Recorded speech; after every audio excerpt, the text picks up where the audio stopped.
afternoon. It's more of an evening at this point. I'm being really loud. I should probably rein it in, but I hope you're all doing well. I don't know why, but I feel like it's been so long since the last episode. My time perception's gone completely out the window. But welcome to the newest episode 5 of the Two Geeks podcast. I almost forgot the name. And I'm joined once again by the amazing Stephen.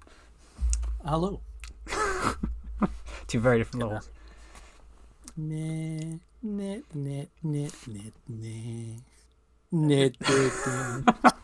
I love how you generally started then it went to like that kid. I don't know. Not to say that I'm incredibly jealous about your Godzilla action figures because I don't have enough action figures in my life. Because that's the thing about working at a toy shop. Do you get a good discount? Yes, that's the main reason I stay. I get like 30% off the merch, and I get cost price off comics and graphics. That's good. I'm gonna tell you all a little insider about cost price and why it's so great. So we can sell a comic for I'll say a graphic for like $12.99. That means I get that bad boy for like £6.50. Oh, I'm it's not jealous. class. This explains how you've read so many comic books. I have not. It's a good thing I'm addicted to that and not addicted to the merch. See, that'd be my problem. I'd be addicted to the merch. I love action figures and other such things. But going back to that awesome Godzilla figure that you have, because Godzilla's awesome, I've been thinking this a lot lately. Godzilla's theme is just sick. Yeah. I just love it so much. I also love that we're just clearly so excited about Godzilla that we just completely went over our normal thing, which is the we'll get that. updatey thing. But if you haven't already got the impression, because we talked about it last episode and it's in the title and Steven's already done his thing, we're going to be talking about Godzilla a lot tonight. It's probably why I'm so excited, because I'm a big Godzilla guy. You're a big Godzilla guy. I didn't even realize people were big Godzilla people until like 2 months ago when I had a conversation with someone else and he was super excited about Godzilla. And I'm like, oh my god, it's not just me. Yeah. So I'm looking forward to this. We will get into the Godzilla stuff because I'm so excited, but we'll do our usual catch up because I haven't had a chance to properly say anything to you yet. We kind of left it really late to come on, so we didn't get our normal high. We're both rushing. We usually just hype each other up. I'm gonna be incredibly honest. I have done shit note taking the last 2 weeks. Work has been mental. I've just been working and sleeping. So I have 3 things on my interesting news that I'm pretty sure all came in like the last 2 days. Yeah. Or is it just because nothing's happened? I'm sure. Yeah, I actually don't think anything much has happened since the last time. Can't really think of anything that stands out apart from a couple of trailers that I saw. Same, yeah. You first? So the new Joker trailer got released. I got that on my list. That's like probably the biggest thing that happened so far. Probably. I have a sneaking suspicion we may be having a small disagreement in the next few seconds. Interesting. I was not a big fan of okay, we're in perfect agreement then. Okay. There we go, that's fine. I thought it was fine at best. Yeah. I'll grant you, I only watched it all the way through. Same. And that was enough. I've seen it in bits after that, but I've never really gone back and just rewatched it. And I was saying this to a friend, part of my problem with it is that someone told me before I went in, it's like, it's just like Taxi Driver. So I went in with that mentality, and it just felt like Taxi Driver. And I've seen Taxi Driver, and I was fine with that. I didn't need it again. That's my whole thing. I've never seen Taxi Driver, so I don't even have that comparison. Well, guess what? You've seen it. Well, hey, there you go. Take that movie off my list. I still think you should do it. I think it's still a good film, but it's Joker didn't grab me as much as I have so many issues with that movie. Yeah. My biggest one is... This one, I'm interested in this one just because people keep saying it's a musical, but no one seems to be able to tell me for a fact. Even like the trailer didn't show you any like actual musical songs in it. I've read some things about apparently it's it's not going to be a original. Apparently it's going to be just them singing already existing songs. Yeah. Yeah. I doubt I'm going to watch it. I'll be honest with you. I really don't care.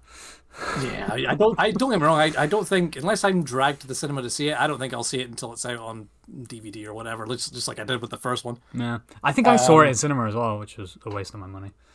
Yeah. I just I'm gonna I hope we're at the point of the podcast where no one's actually here yet, so I can't piss anyone off immediately. But I hate it. I hate that it's called the Joker. If it was called anything else, I would be fine with it. But they're like, oh, it's the Joker. You're like, no, it really is not. It's not the Joker. They have changed so much about it that makes no fucking sense. They've had to make it like, oh, we need to justify why the Joker's crazy. No! That's his whole thing! He's crazy! He just does shit because he can, because it makes him laugh. It's funny. It's not, oh my god, society screwed me over. Fuck you, I'm gonna kill everyone. No! Don't make the Joker kind of pathetic and you feel sorry for him. No! He's a delusional maniac who just wants to kill people and torture people because it's funny to him. Yeah.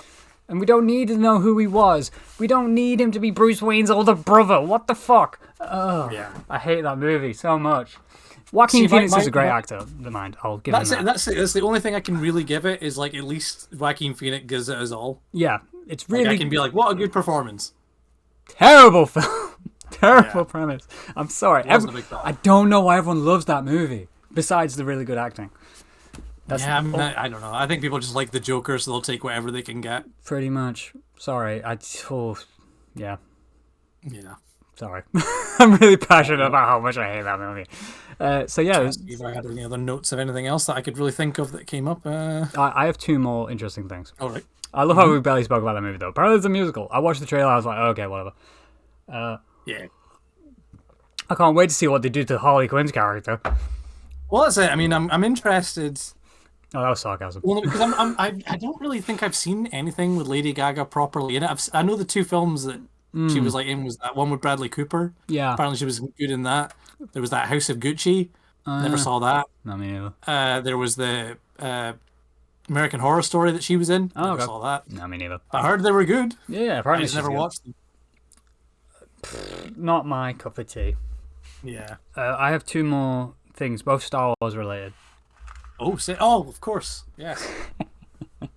One I'm considerably more excited about than the other. Yep. The one I'm least excited about is Tales of the Empire. Yeah. Not because I don't care. It's just I didn't watch Tales of the Jedi. Yeah. Which I should. So I just haven't. I'm not super excited, but it looks cool. I enjoy more Star Wars content. I enjoy Clone Wars era. I enjoyed the Rebels era, so I'm sure it'll be really good. Yeah.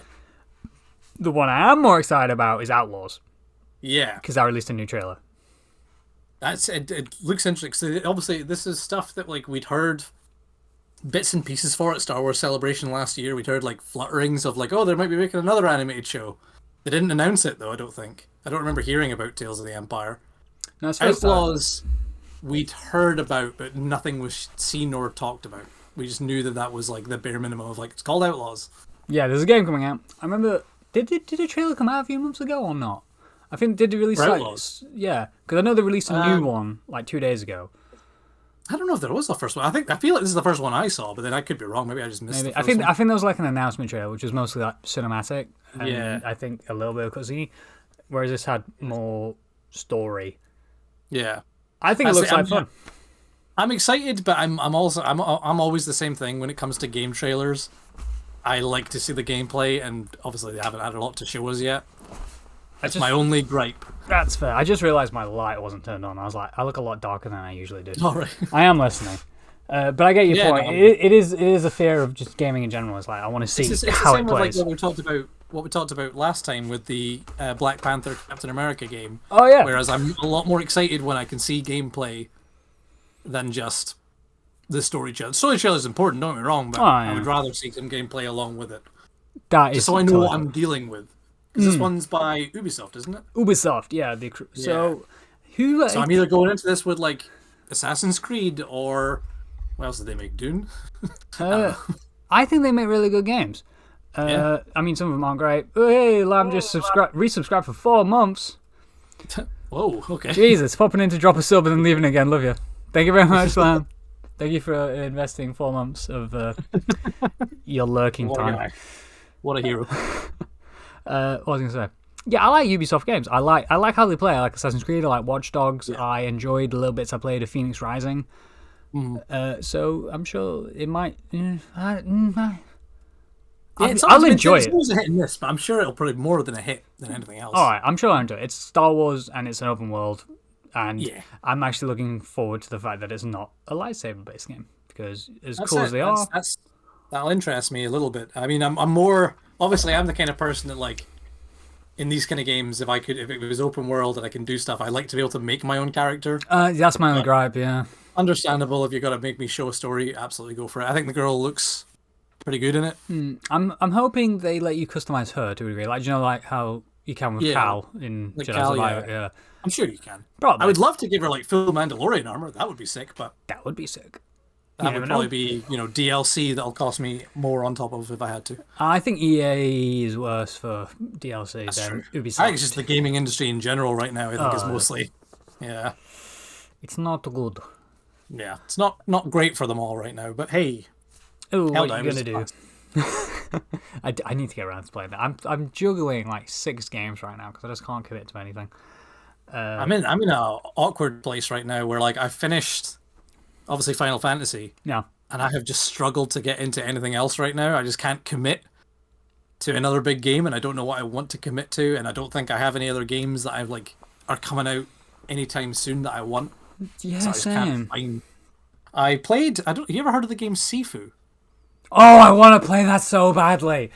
It's free on the sorry, not free, but it's on the PlayStation Premium subscription you can get. I don't have that. They have it free downloaded for that. You played it? I got it.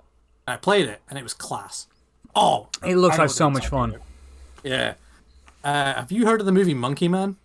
I've seen the trailers for it. Yeah. Man, check that film out. Well, it's I've out seen already. that twice at the cinema now. I didn't realize it was already out.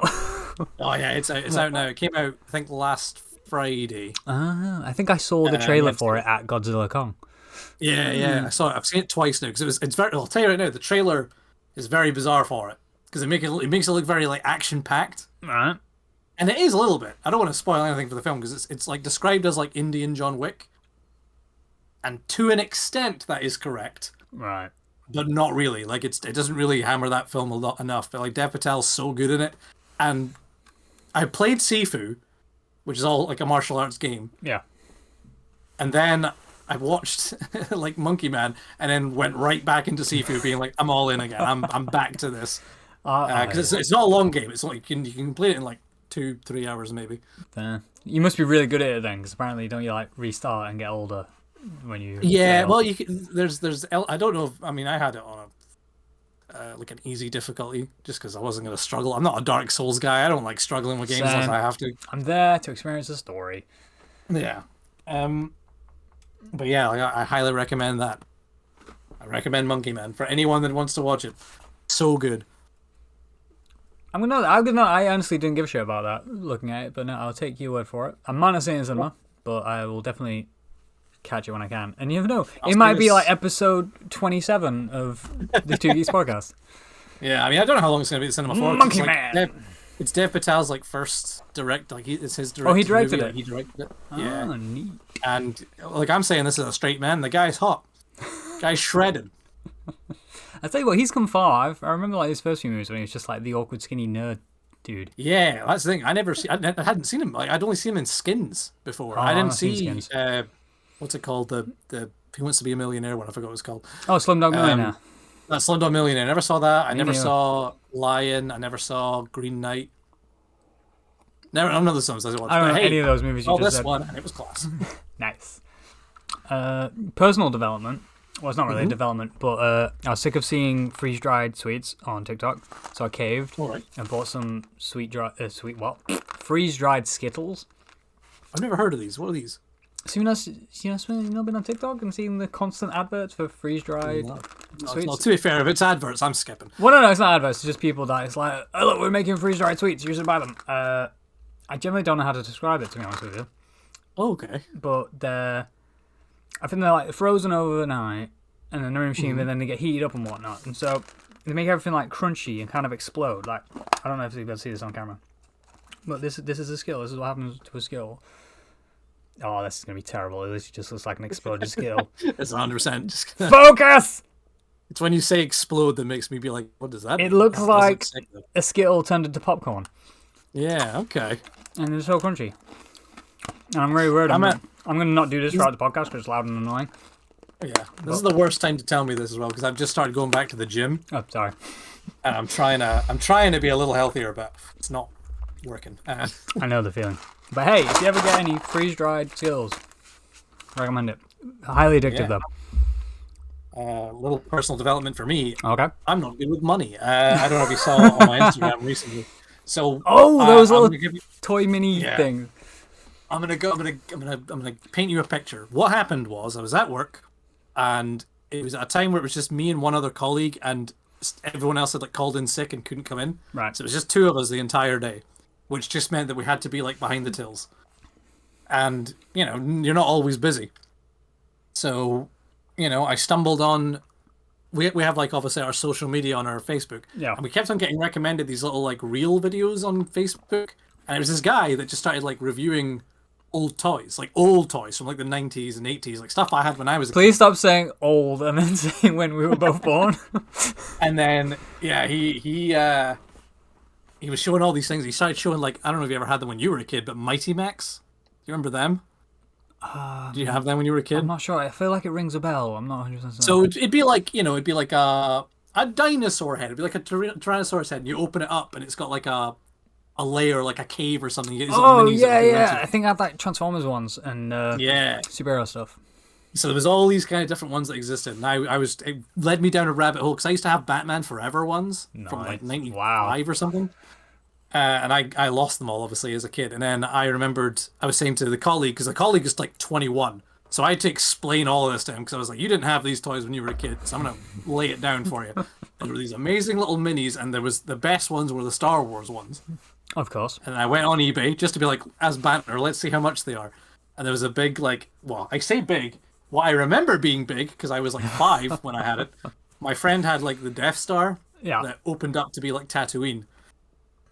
And there was a bid on it.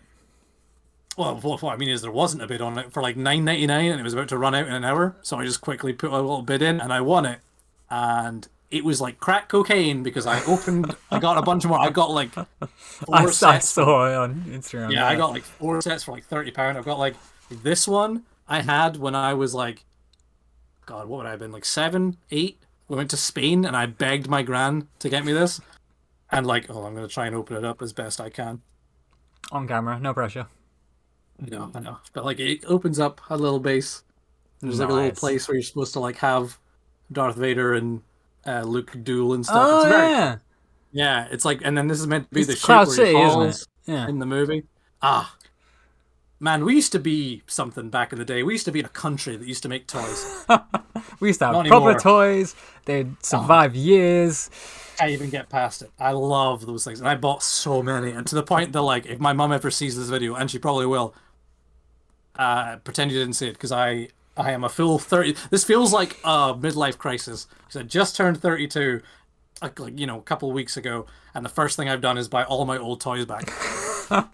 Some of them I didn't even have, and I just find it sick to have them. And what makes it worse though is they don't all come with figures, so I'm still searching on eBay to see if anyone's like offering some figures to be like, hey, I might buy a couple of them for like another £20 or whatever for a toy that I'm not even going to play with. No, nor can you really play. This is the thing about this.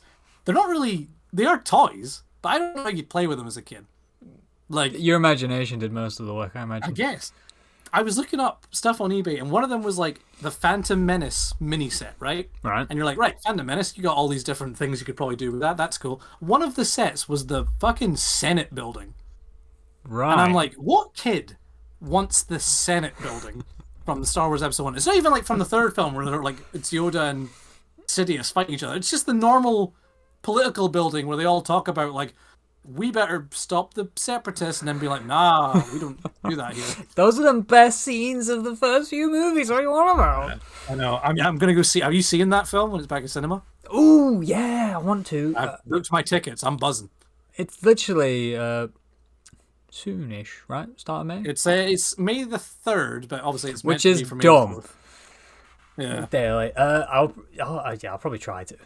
I should. Well, I was saying, I'm glad it's a day early because I've got a hen night on May the 4th, so I need May the 3rd. Please so I can see... tell me it's Star Wars themed. I don't actually know, and I would love to say yes, but I don't think it will be. It better be. I know the girl whose hen night it is. She loves Star Wars, but I don't know if the bridesmaids do. But yeah, it's gonna be a good time, and like I'm just reliving my past with old Star Wars stuff, and I can feel myself getting in a Star Wars mood. I was going to rewatch them all recently, but I was like, no, Phantom Menace is coming to the cinema.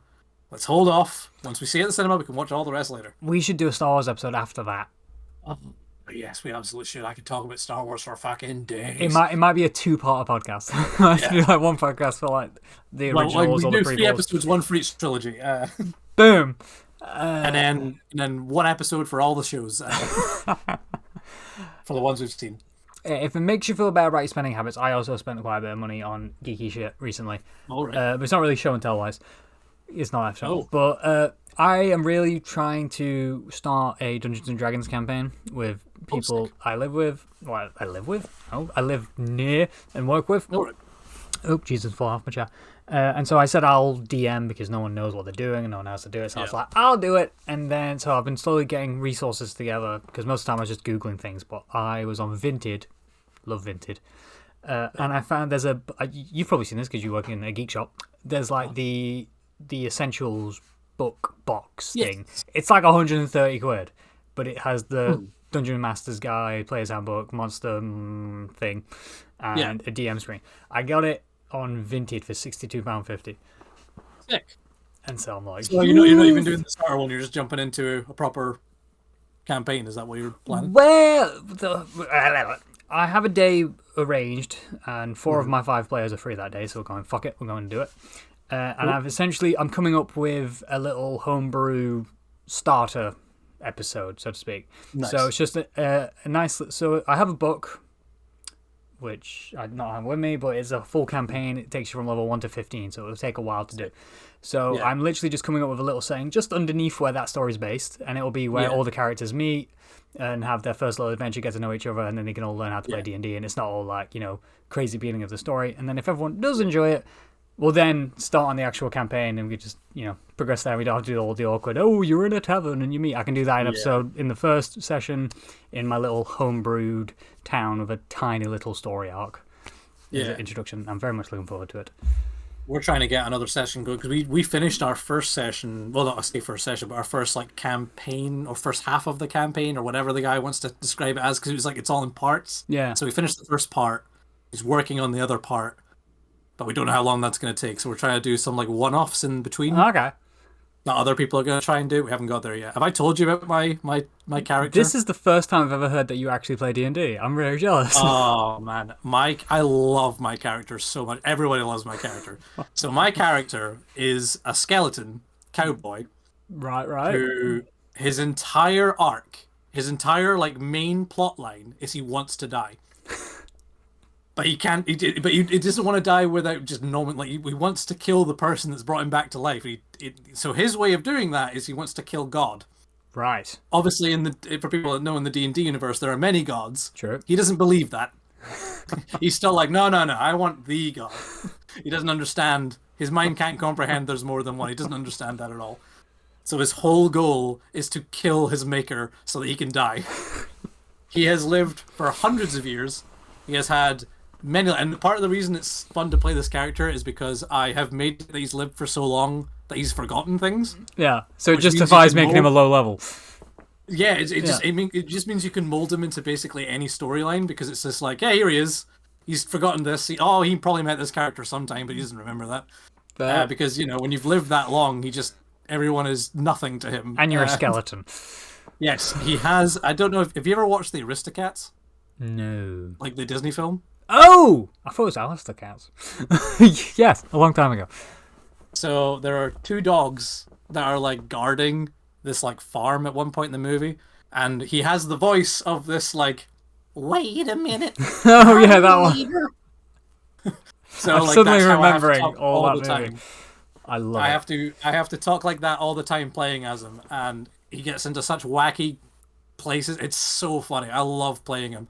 It's one of the rare times that I can how everyone wants to make a character that they're I would love to go on Critical Role and play that character. My character's so cool. I mean, this. It's the one thing I'm very proud of. That I'm you can put him anywhere, and it'll work. I guarantee it. And I encourage anyone to play him, not even just me. I'm like, have fun with him. Someone take him and do what you want. Obviously, gunslingers are hard though Yeah, because they're not technically official. Like they're official I because noticed. Critical Yeah, Role made them a thing. but it's still a bit fiddly. Yeah, so like not everyone can play them the same. But that's the thing, he doesn't have to be a cowboy. That's what makes it also so funny. He just happens to be a cowboy in my thing, but he can literally be a knight or anything. He just has to be a living skeleton who wants to kill God. That's it. It's his main thing. That is it. Let chaos into you. Yeah, I mean, me and my DM were like having conversations for ages because like there's still stuff that I don't know about him because because I've done this, my DM can also surprise me and be like, oh, Tambone Reen once did this. Oh, his name is Tambone Reen. I don't think I described that. Yes, he's a skeleton called Tambone Reen. You're amazing. Not to discount what you just said, because that is hilarious and awesome. I just want to say thank you to Amelia for gifting a sub for Fruizzle. Superb. So that's very generous. Thank you, Amelia. Yeah. I just want to say I'm very jealous, Stephen. I had no idea you played what sounds like a semi-regular D&D game. It's still fairly. I mean, I want to say it's still fairly new. We were trying to do it for 2 weeks. Like every two, it's kind of like this podcast. We try and do it every 2 weeks, but since the new year started, we finished maybe about Halloween last year is when we finished, and I don't think we've gone back to it since. So we are hoping to get back, and we did it for like 2 weeks for a good 6 months or something. That's so cool. So hopefully we'll go back and Tambourine can come back. I know we're doing like a wee mini plot, and apparently I'm not allowed to play Tambourine. Oh no! Because my DM is putting him into the campaign, so he will have to play Tambourine. Apparently he's essential to that story. I don't know what that means, but apparently I'm not allowed to play him. But that's fine because I need to make other characters. To be fair, need to explore a bit. I really want to play D&D and be a player. I have so many character ideas. That's it. Yeah. I mean, I need to do the opposite. I need to try and learn how to DM because I've had like campaign books for ages and I haven't done anything with them. And I've still, even watching my friend do it, I'm still like, I don't know how you're doing this. I don't know how you're making this up as you're going along because he's not even using a book. He's making it up. Dude, have you actually read any of those books, those campaign books that you have? I've tried it, but like because they're all more like guides. Are so vague. Yeah. Even when you have them, like, you're making so much shit up. I want you to be a filmmaker, and I'm like, I can't even think of a plot for you guys. It's like this first session I've planned. It's such a simple plot. It's probably like such a predictable plot as well. It's literally just, if you're going here, there's bandits. Oh look, you got to do this, whatever. But it's like I'm leaving so much of in my mind blank because I'm like, right, this is where they're starting. And then it's like 3 bits that I need them to hit, and then the end. That's my plan. The things between no, they've never. None of them have played D&D before. That works better in your favor, though. True, because I can just say whatever and they'll just go with it. But then they'll also be asking questions about everything, which is totally fair. It's totally acceptable. Yeah. I still don't know everything. That's it. You have to. Yeah, as long as everyone's patient, you get a chance to look it up. That's my issue. Is that if anyone asks me a question, I'd have to turn. Like my DM he loves to play, but he hasn't had a chance to play with us because obviously he has to DM all the time. The forever DM. I would love to give him a break. But I can tell anytime someone asks me a question, I'm going to have to look at him and be like, can they? Well, it's like I keep telling, because like, none of these people have played D&D, they don't really know how to do D&D. So I'm literally having to sit down with them one by one and make their characters with them. It's like their character sheets are on my D&D Beyond. So I can print off the sheets. I'm going to go old school. I'm going to print them off. I'm going to give them to them and dice. I'm going to do pencil and paper. But it's like we're making characters and they'll be asking me questions like, oh, can I have this? And I'm like, no. I'm like, why? I went, because I said so, and that's all that really matters. I'm the DM, and it just doesn't make sense, so I'm saying no. And I'm like, oh, that's boring. I'm like, yeah, we'll get used to it. I'm sorry. It sounds like I'm going to be an awful DM. I'm not. It's when people say, I want to make a character that has snakes for arms. I'm like, what does that even mean? Yeah. I mean, me and my DM were talking there, because another character I was coming up with was kind of a daredevil character, so I was like, I was going to make him like a blind soldier. I want to make a blind monk. Yeah, well, that's what it was going to be a monk as well. And now we're trying to work. There is like apparently ways to do it, but we're still figuring out because there is like a blind sight thing you can do, but it only goes for like a certain radius, and it's like how blind am I going to be, and also how useful am I going to be if there's a lot of reading in his campaign, and my character's like I can't read. No.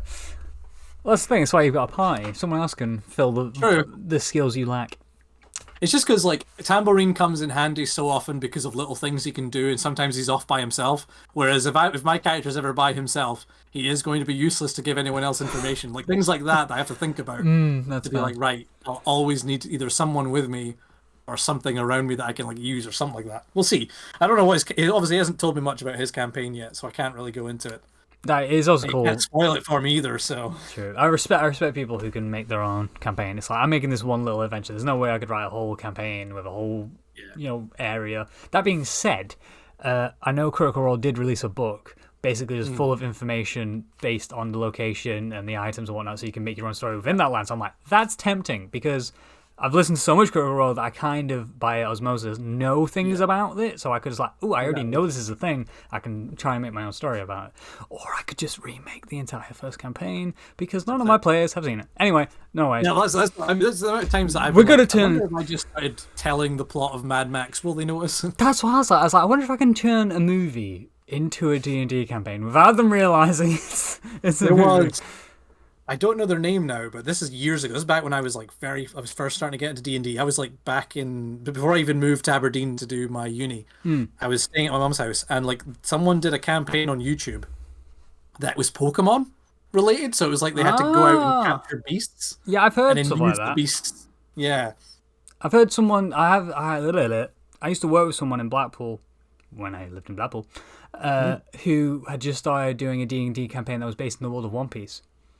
Ah, okay, like, that's pretty. That's creative. That's Yeah. cool. Should we like start talking about Godzilla before this turns into a D&D Yeah, we should episode? probably.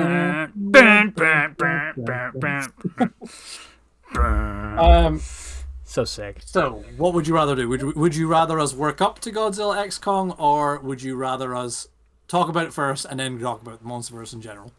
Oh, okay. I've rewatched them, so they're fresh in my head Yeah.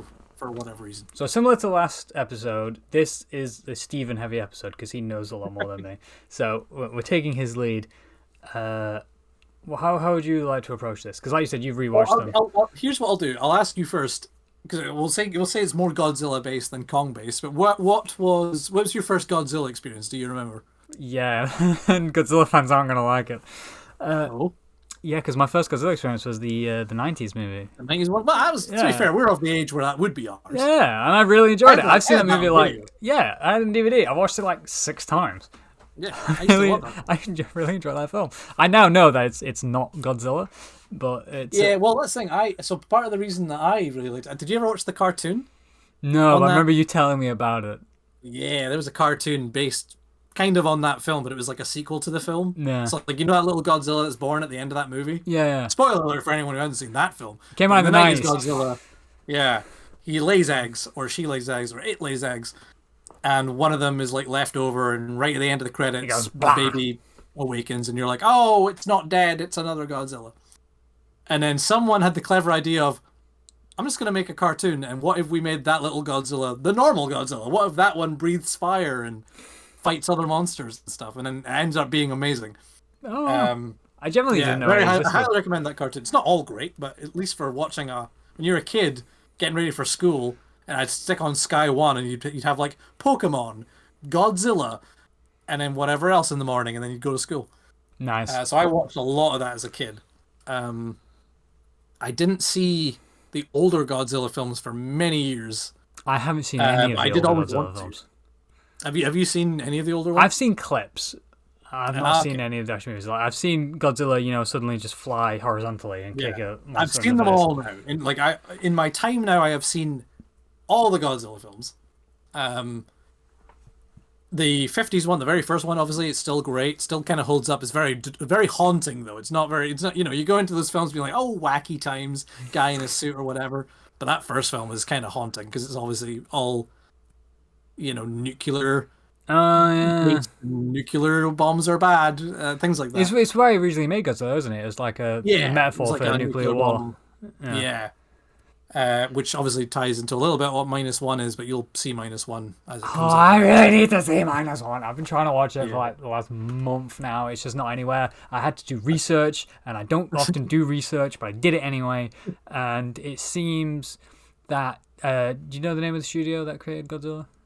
Can't remember it. Well, that group, that create Yeah. Godzilla, who like Toho. Yeah, sorry, Toho. oh Toho, yeah, they like gave the rights to. Well, didn't give the rights, but have a deal with is Warner Brothers, isn't it? That makes the American ones. Yeah, they have a deal with right. Warner Brothers saying that you can make Godzilla movies, but we are also allowed to continue to make Godzilla movies. They're just unrelated, and they're like cool, but they have an agreement where they can't release movies around a similar time. So -1 came out in cinema at the end of last year, but they can't release it on streaming services now because Godzilla X Kong just came out, and they don't want to like steal its thunder or whatever.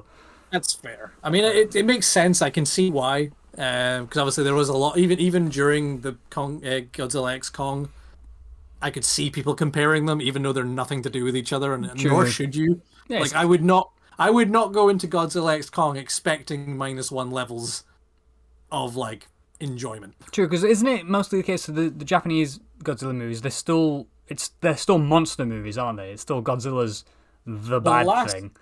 The last two have been. The last two, so Shin Godzilla and Godzilla -1, they're not like monster fighting monster films. They're very much like haunting. Like I don't know if you ever saw Shin Godzilla. No, Highly recommend. But I've seen clips. Yeah.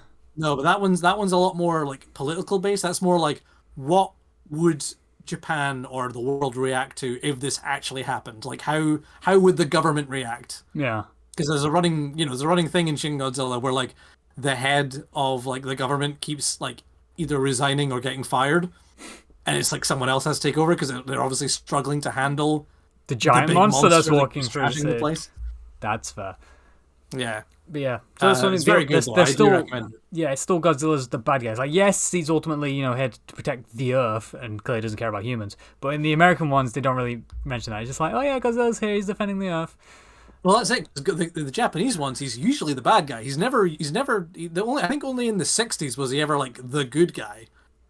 Most other times, he just ends up being like it's the other monsters in his way. Like he'll be trashing Tokyo, and then another monster will appear, and it's not like I gotta protect these people. It's more of a why are you in my territory? You're gonna die. Yeah, true. Like he's more just angry at them more than he is the humans. But like he does want to kill the humans as well. Oh, okay, yeah. So definitely He's very still the bad rarely guy. the good guy. Ah. He's a force of nature, I think, is what most of like the Japanese films describe him as. He literally is just like a force of nature. But still very good. I highly recommend a lot of the old ones. Some of them are super cheesy, but they're so fun. The one you're talking about, like where he like jumps in the air and like slides on his tail. Yeah, that's sick. That's when he's meant to like kick someone. I did like this might be jumping a lot in your plan, but that video you sent me for its the anniversary. Yeah, I like how they did that kick, but made it kind of more plausible with him like being able to explode atomic energy out of different spaces. I picked it up. Why always Tokyo though? Because it's a Japanese creation, man. It's like why asking all the American movies why the aliens invade New York? It's true. I mean, yeah. I mean, like -1 Racist Godzilla isn't necessarily in Tokyo. I'll say that. Yeah, That's not spoiling much. Do your research, Jonathan. I haven't seen it either. Racist Godzilla. But yeah, no, they're very good. I mean, especially when you're in the mood to just watch a weird, like some of the films are very strange, like Godzilla versus Biollante. That's like it's almost like Godzilla fighting the flower from Little Shop of Horrors. Do you know what? I would love to see that movie. It's wild. Food me, Seymour. Anyway, how did you react originally in 2014 when they were about to bring out this new Godzilla film? Did you like want to see it right away, or were you like, maybe? To be honest, I don't think I was probably into my I really enjoy Godzilla phase. I remember saying, it's a Godzilla movie. Cool, I'll check that out at some point. And then it came out, and then I heard that Godzilla was barely in it, so I didn't watch it. I waited until YouTube had all the scenes of Godzilla in Godzilla, and I've watched that a few times. Yeah. Gifts of poggers. I've not seen the word poggers in so long, probably because I haven't streamed in a while.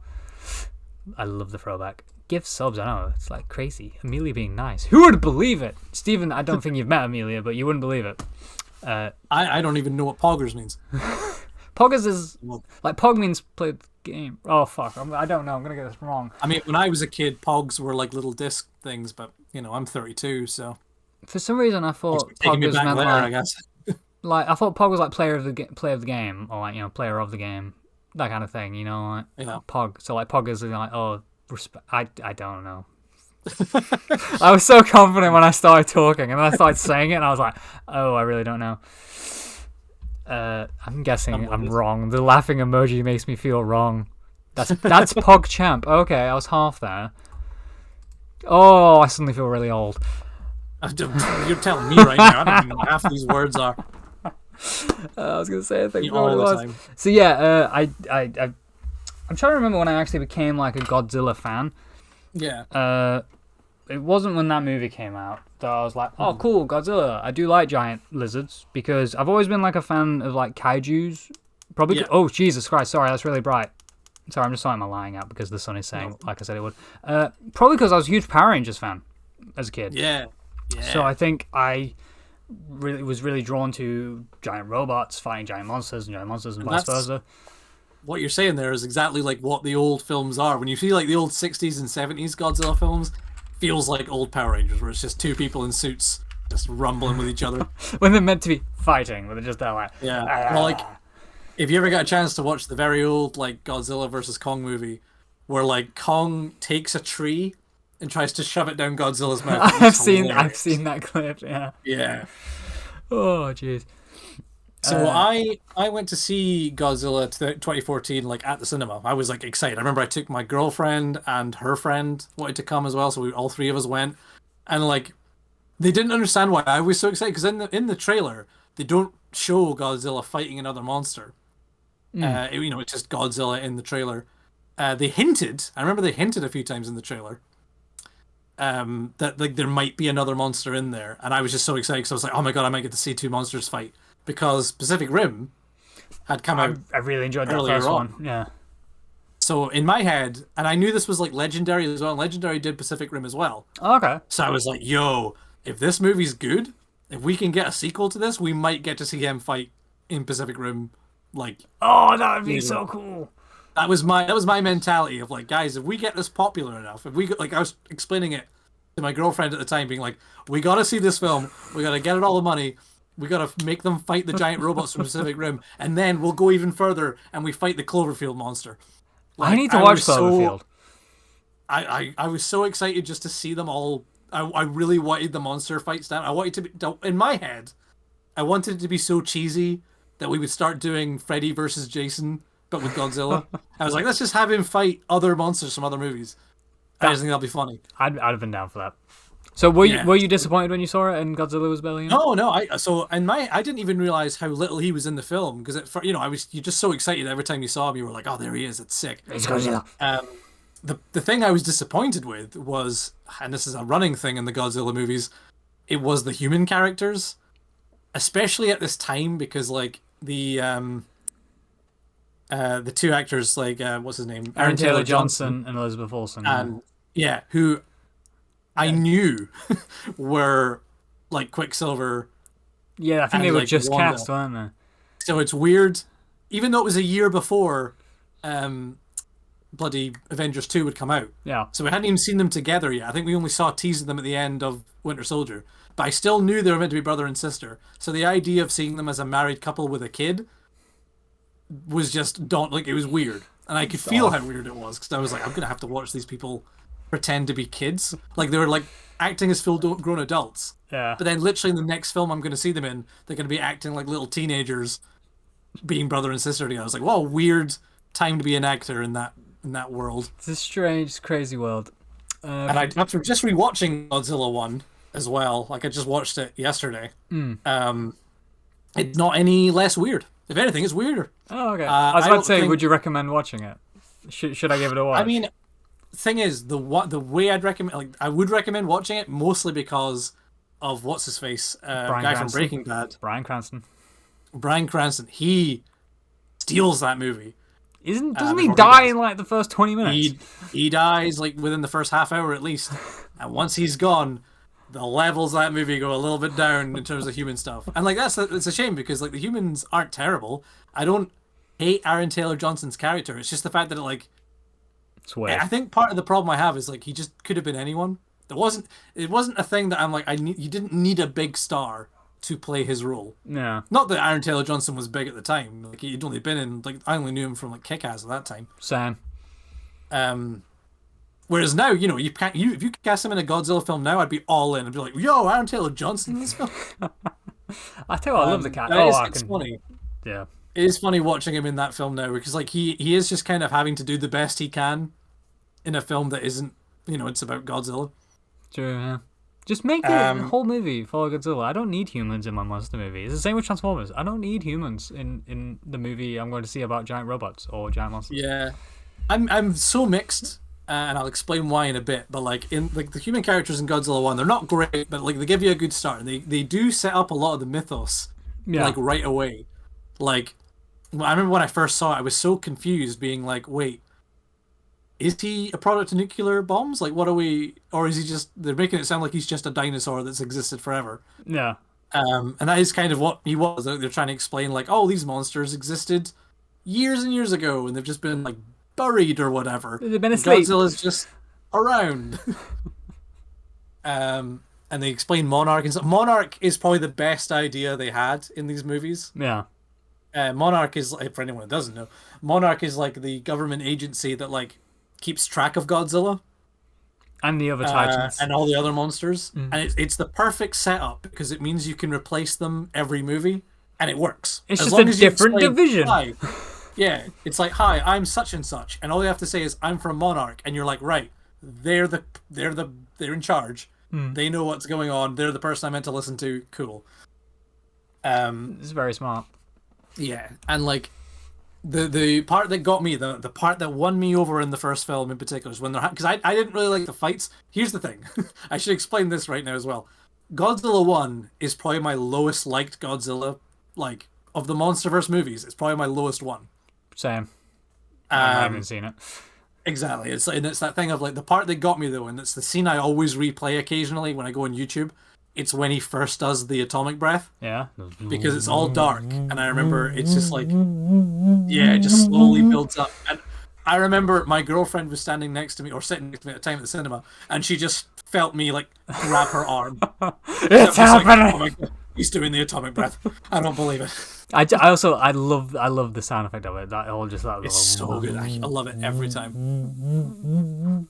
So, yeah, the movie ends. The movie ends, and they kind of make it very clear, like, Godzilla was the good guy here. Hooray!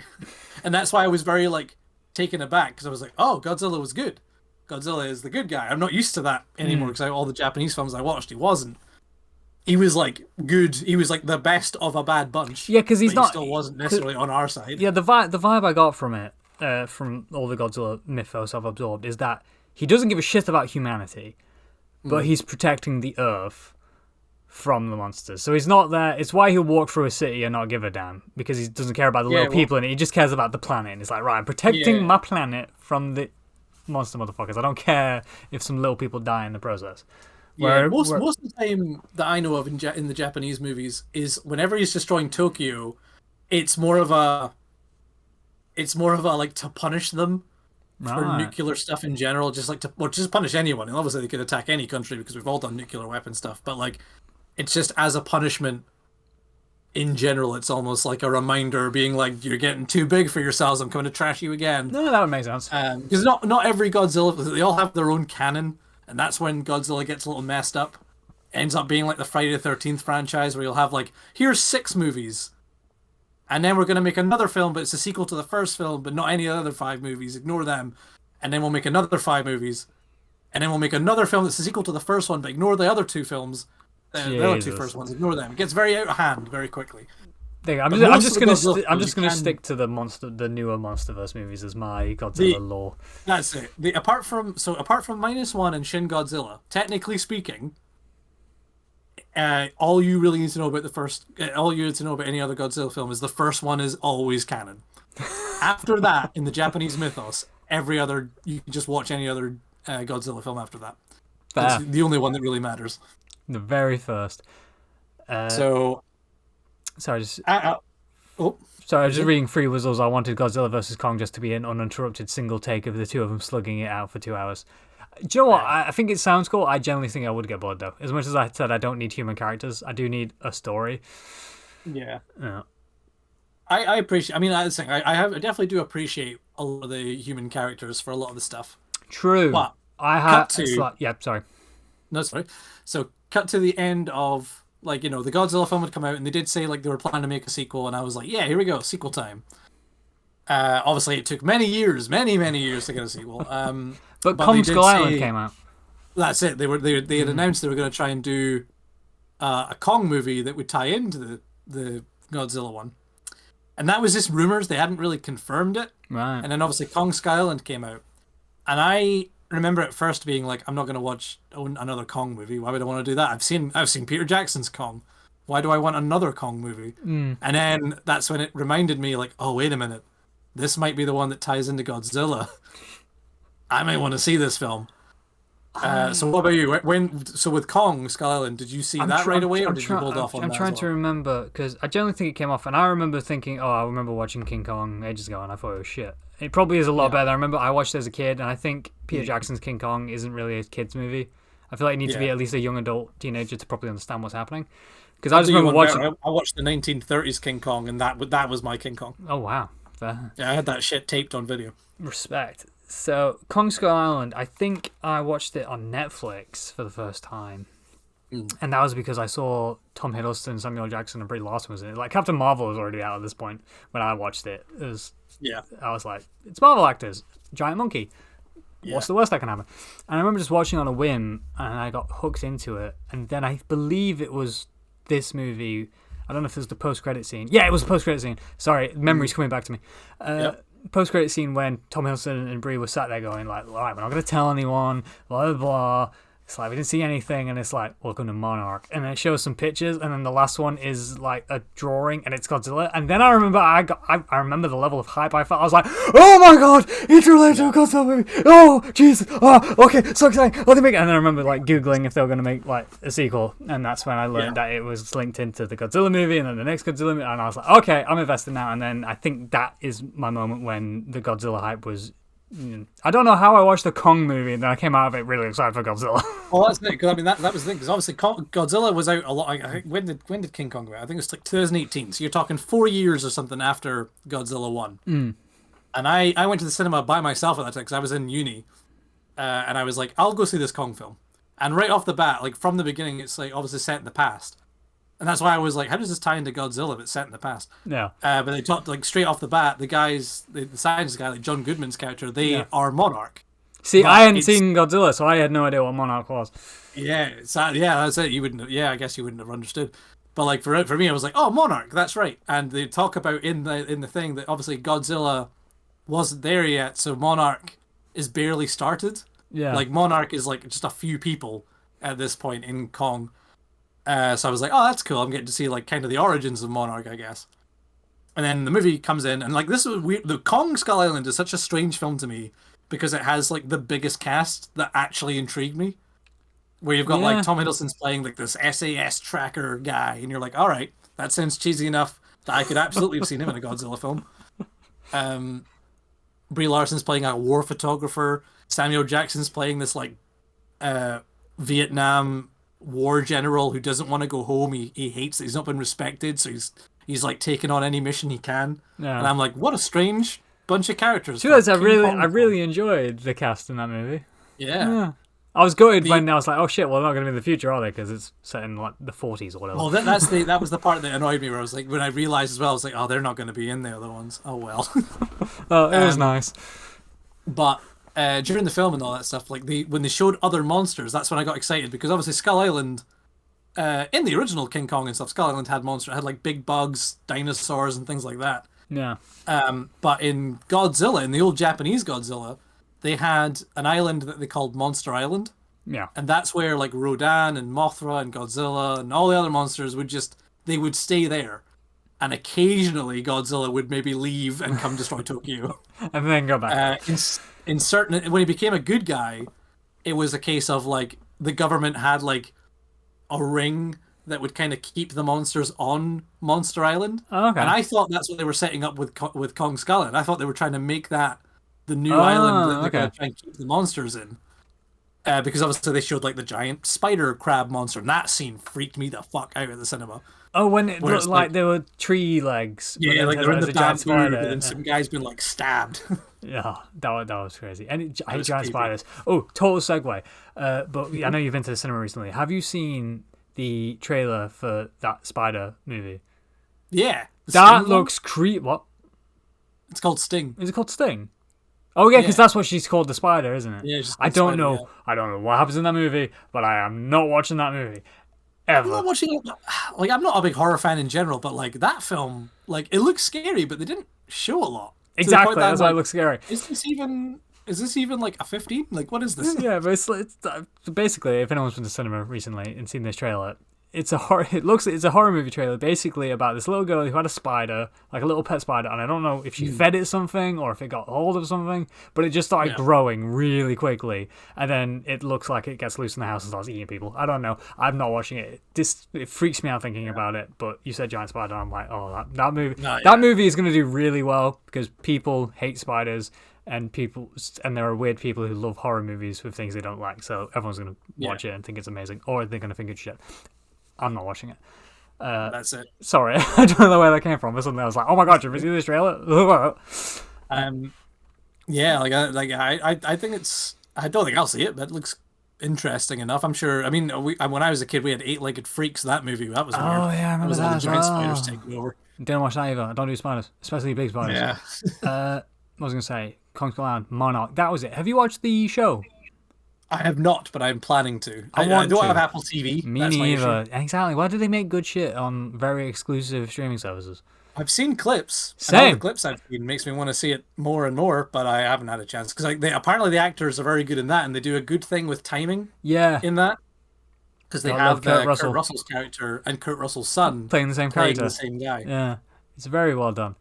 Yeah, Uh, I will watch it at some point. We'll probably review that properly when we both get a chance to see it. if we ever do. Yeah, with Kong Skull Island, the part that really like won me over. There's a part where Kong. This is after like the big helicopter fight that's gotten everyone kind of mad when they get to the island. Yeah. Kong is like trying to heal his wound from a helicopter thing. He's in the water and he's starting to put water on it, and you can tell he's like hurt. And you're like, oh, that's cool. He's Yeah. getting to like emote, even though he's a big gorilla. And then all of a sudden, he like puts his hand in and pulls out an octopus, and him and an octopus just start struggling for a bit. Oh, He starts yeah. ripping it apart and eating it. And I was like, yo, I want more Godzilla. Sorry, Kong fighting more monsters now. And then I got my wish because they started introducing the skull crawlers. Yeah.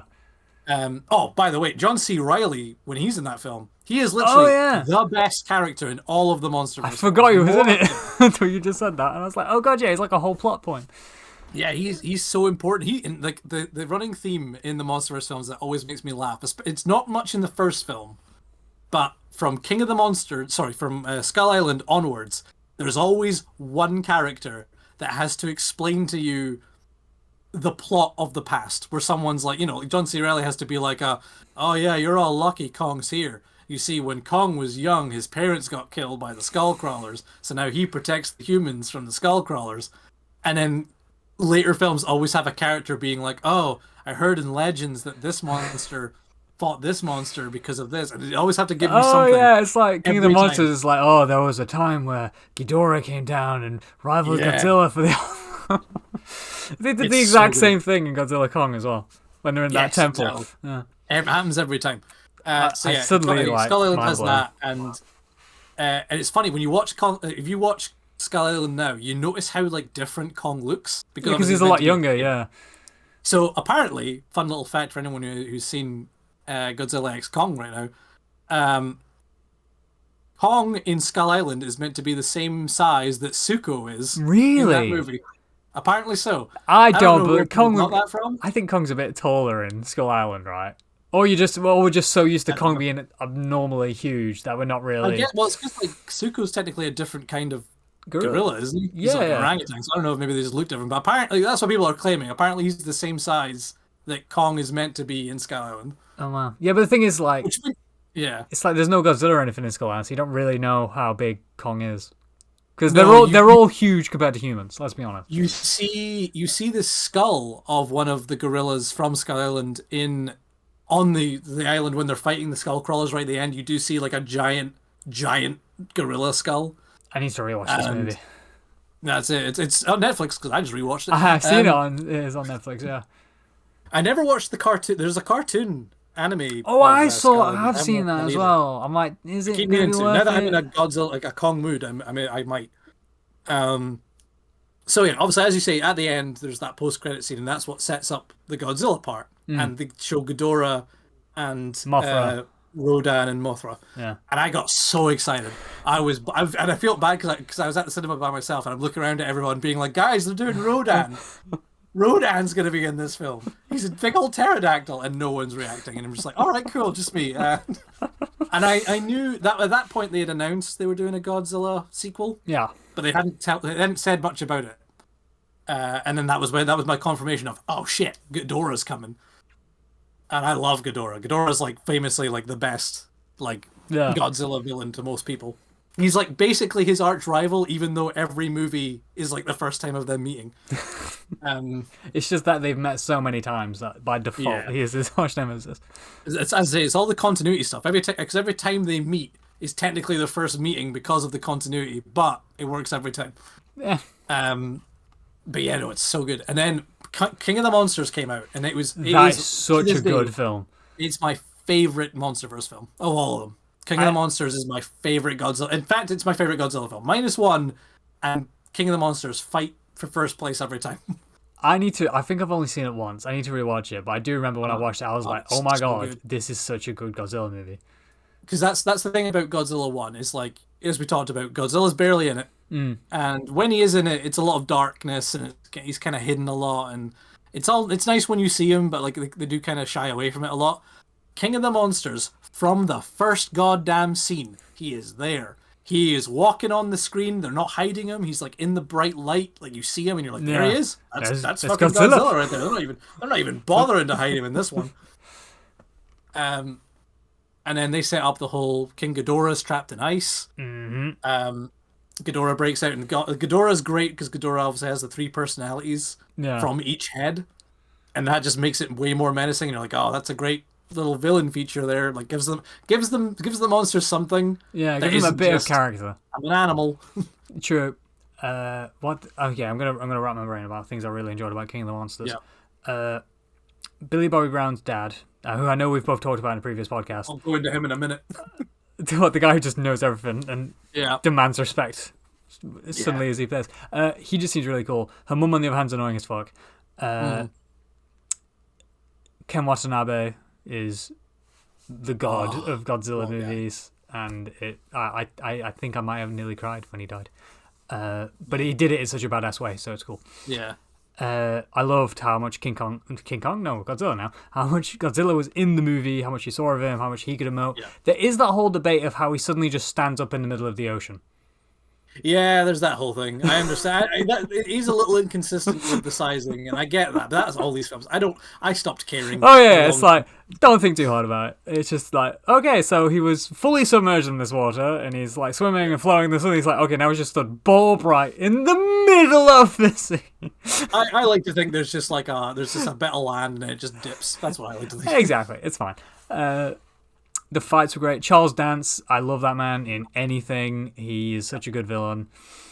I don't understand his motives though. He was a dumbass, but it was cool. So I can tell you the motive because it's. I haven't seen it in a while. Interesting plot. Hit me. So they were like environmental terrorists, and their whole thing is that they want to use this machine that the wife had made to communicate with the monsters, so that they can like basically kind of free them and then kind of wipe out people. Wasn't it something like controlled wiping out? Yeah, like it was like they would taking set them the loose. Earth back to how it should be. Let nature take its course is what they were aiming for. Yeah. Because obviously, I think the whole point that they were talking about is like San Francisco obviously had been abandoned since the first Godzilla film, so they were like there was more life flourishing there than there was before. I think that's what they were trying to say. I can't remember now. But that was kind of their deal of like we're gonna set the world right by releasing all the giant monsters, and they're gonna take them back because they ruled this world before us, and they're gonna come back, and we're gonna let it loose or whatever. No, fair. It was a very interesting way to go about it. But then they're like, And oh, it's a by the good, way, for me, it's a good way of making an excuse to like, all right, let's release the monsters. true, yeah, it's a good way to just go, oh, by the way, and this one's here, we've got this one tucked away here. It's like, oh, yeah, Yeah. Monarch knew about all these forever, apparently. Yeah, they they have were like, all just, the different sites. yeah, they were just sleeping though, so we just left them to it. Well, that's what I like. That's what I like about the evolution. Like when you first see the first film, and you're like, we're Monarch, we keep an eye on Godzilla. Then you see the Skull Island. It's like, we're Monarch, we want to prove that monsters exist. And then by the time you get to King of the Monsters, when everyone now knows Godzilla exists, they show that they've had like testing sites all over. There's like 20 different sites full of monsters Yeah. that are either in hibernation or docile or whatever, and they've just been keeping an eye on them the whole time. They're like, yes, good on John Goodman for starting Monarch. What a Hey, guy! I love secret societies. I love it. I love because Godzilla is like public knowledge from that point. They don't really hide it, and I appreciate that. But then obviously they show like how it controls Mothra. They show like how the machine. It's a good way of showing what the machine can do with Mothra, because Mothra kind of goes out of control at first, True, but the yeah. machine controls her by like showing that like it's just talking their language, I guess. Yeah. They never really go into how it works. No, yeah, it just But it kind of is says like basically it resonates with them or something, isn't it? Yeah, If that and makes like sense. Sorry, I'm the whole point with Ghidorah is that he also has like a psychic link, and he can with his disrupt other that. with his other heads, yeah. Yeah, so he met so like that's why he hates the machine, because it messes with him as well. Isn't it also because unlike you, I ain't seen any of the movies. Like I heard of Ghidorah and I knew there was a three-headed dragon that Godzilla fought, but I didn't actually know anything. So I was one of those like sad nerds watching it, and they were like, "Oh, this is really interesting." And then I was like, "Oh, Ghidorah's an alien, and he came to like rival Godzilla for the alpha monster." And I'm like, "What? I didn't realize this is really cool." I think in English the first Ghidorah film that ever came out was literally called Invasion of the Astro Monster, because he came from space. I didn't think they were going to do it. I genuinely didn't think they were going to do aliens. So when they were explaining in the film and they're talking about, oh, there's like legends about this dragon, you're like, oh, cool, all right, back in the day. And then they started talking about coming from space, and I was like, yo, space? And that's why it's fucked up. It's fucked up that he comes from space. It's like he's an so alien monster. Yeah, it makes the film, to me, it just elevates it, because I was like, oh, that makes sense of why it fucks with him, like why it fucks with Godzilla even more. And it also shows that Ghidorah is just more evil. Like, you could have just been like, oh, he's just a dragon who just wants to... He wants to be alpha. live his life. But by making it like, no, he's an alien, he wants to ruin this planet so he can make it habitable for himself. Yeah. It's like, oh, and he like purposely eats humans and goes out of his way to fuck with them, and you're like, oh, this guy's fucking evil.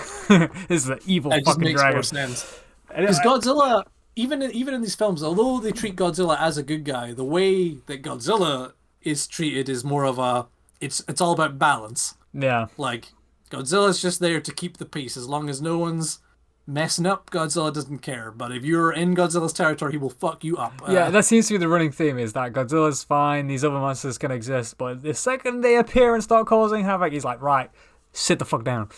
Yeah. So obviously the King of the Monsters happens, and like Godzilla goes like nuclear at the end. True. And like destroys Ghidorah, and you're like, cool. But before he destroys Ghidorah, he does like take a head and just throw it into the ocean or whatever, just like splits it up. And obviously Ghidorah can regenerate a head. So they just obviously rebuilt that at one point. And that comes into play later.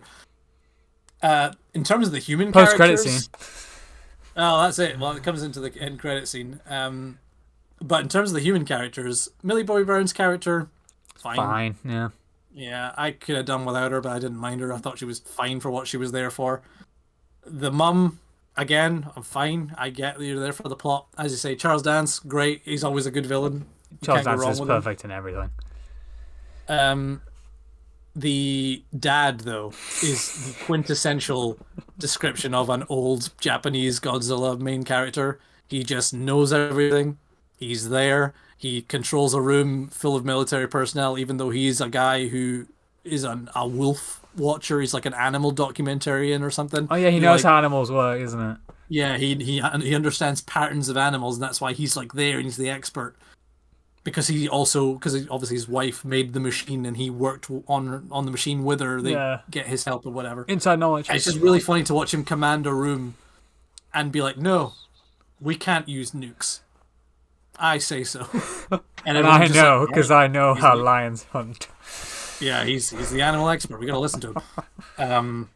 Ken Watanabe he's is really a good. I loved him. gift to Godzilla movies. It's actually one of my biggest. It's my big problem with the MonsterVerse films is like, because you don't like Ken Watanabe was probably I thought was going to be the character that was going to be like your Nick Fury. He was going to appear like in every all film, of even them. if he's not like the main character. I thought he was going to be there all the time. Yeah. And then he fucking killed him. That is not the case. He fucking blew up a nuke to revive Godzilla. So it was, it was admirable. It was cool. Yeah, it was great. Yeah. But it's like, why do you have to kill Ken Watanabe? Kill someone else. It's my biggest flaw in these films is like I really do think either down the line or at some point they're gonna have to make a character in Monarch who like sticks around, even if it's just for a couple scenes. Well, I think it's that Godzilla lady, not Godzilla lady, the Kong lady seems Kong to be. Lady. Well, yeah. hopefully it will be because she's now been in 2. Hey! But so to be fair, so's Millie Bobby Brown. And was her dad. Yeah, dad was only in a scene. I was hoping he was going to be in a lot more of it. Yeah, he was just in that first bit near the beginning, wasn't he? He was just there to say Godzilla's hurting people, and we don't know why. That was it, and he leaves. So yeah, cut to the big fight. We're waiting for the film. Godzilla x Kong. Sorry, Godzilla versus Kong first. And obviously the post-credit scene in King of the Monsters showed that a Ghidorah head was still around. Mm-hmm. And I was like, I didn't know where that was going. I was like, never. Are we setting up for the next Godzilla film, or are we setting up for the Gong one? I don't know where we're going with this. And it takes a long time to get into what that head's for. True. In Godzilla versus Kong. It really did, yeah. It didn't appear for a while. But makes sense. Cut to we're starting the film of Godzilla versus Kong movie. Like Godzilla is going nuts in the news. Everyone's just like, huh, wild. Godzilla just destroyed a nuclear factory. Don't know why. That's weird. Yeah, they kept, from what I remember, like they kept talking about it because this is the one I didn't rewatch yet. So this is all coming from I think memory I've seen now. this movie twice. I think this is the one I've seen the most. So from what I remember, he's just trashing random cities, and you don't know why. And it all makes sense later. But like he is trashing cities and just going on a rampage, and everyone's just like, "What the fuck's going on with Godzilla?" Well, no, because it was always attacking plants from a certain corporation, wasn't it? So nobody knew that at first. We know that now, but like they don't reveal that right away. They just reveal that he's going around trashing cities. And then they kind of go into it more with like Skull Island is destroyed, and I was really bummed out about this part, where like they just revealed that like Skull Island was getting taken over by like a tornado. Yeah, or like the storm, weather so just gone to shite. Yeah. Yeah, so it's getting like destroyed in the ocean. All the inhabitants are gone apart from this one little girl, and I was like, "Oh, all the interesting things I loved about Skull Island are gone." I did like the reveal though of the containment thing, where it's like Godzilla's just awake and he's just going his day, and he's like, tree, whoosh, and you're like, "Oh shit!" Yeah, it's like it's a good reveal for that, and I wish the island could have survived, because I understand there's an element of like, oh, we have to move Kong. So the whole thing is like they have to move Kong because they know Godzilla's going to come for him because he is another alpha. Again, not something that really had come up before, but like I'll take it. It's a movie. It's a monster movie. We know they're going to fight eventually. If you have to give me a reason like that, fine. But really, I was like, I don't know what makes Kong an alpha that all of a sudden if he leaves the island. So actually, you know what? I do remember. It's because of the storm. They talk about the storm. Oh, is it like hiding him from Godzilla? Yeah, that's what's kind of stopping him. But the minute that storm and the island are gone, that's when you can detect him.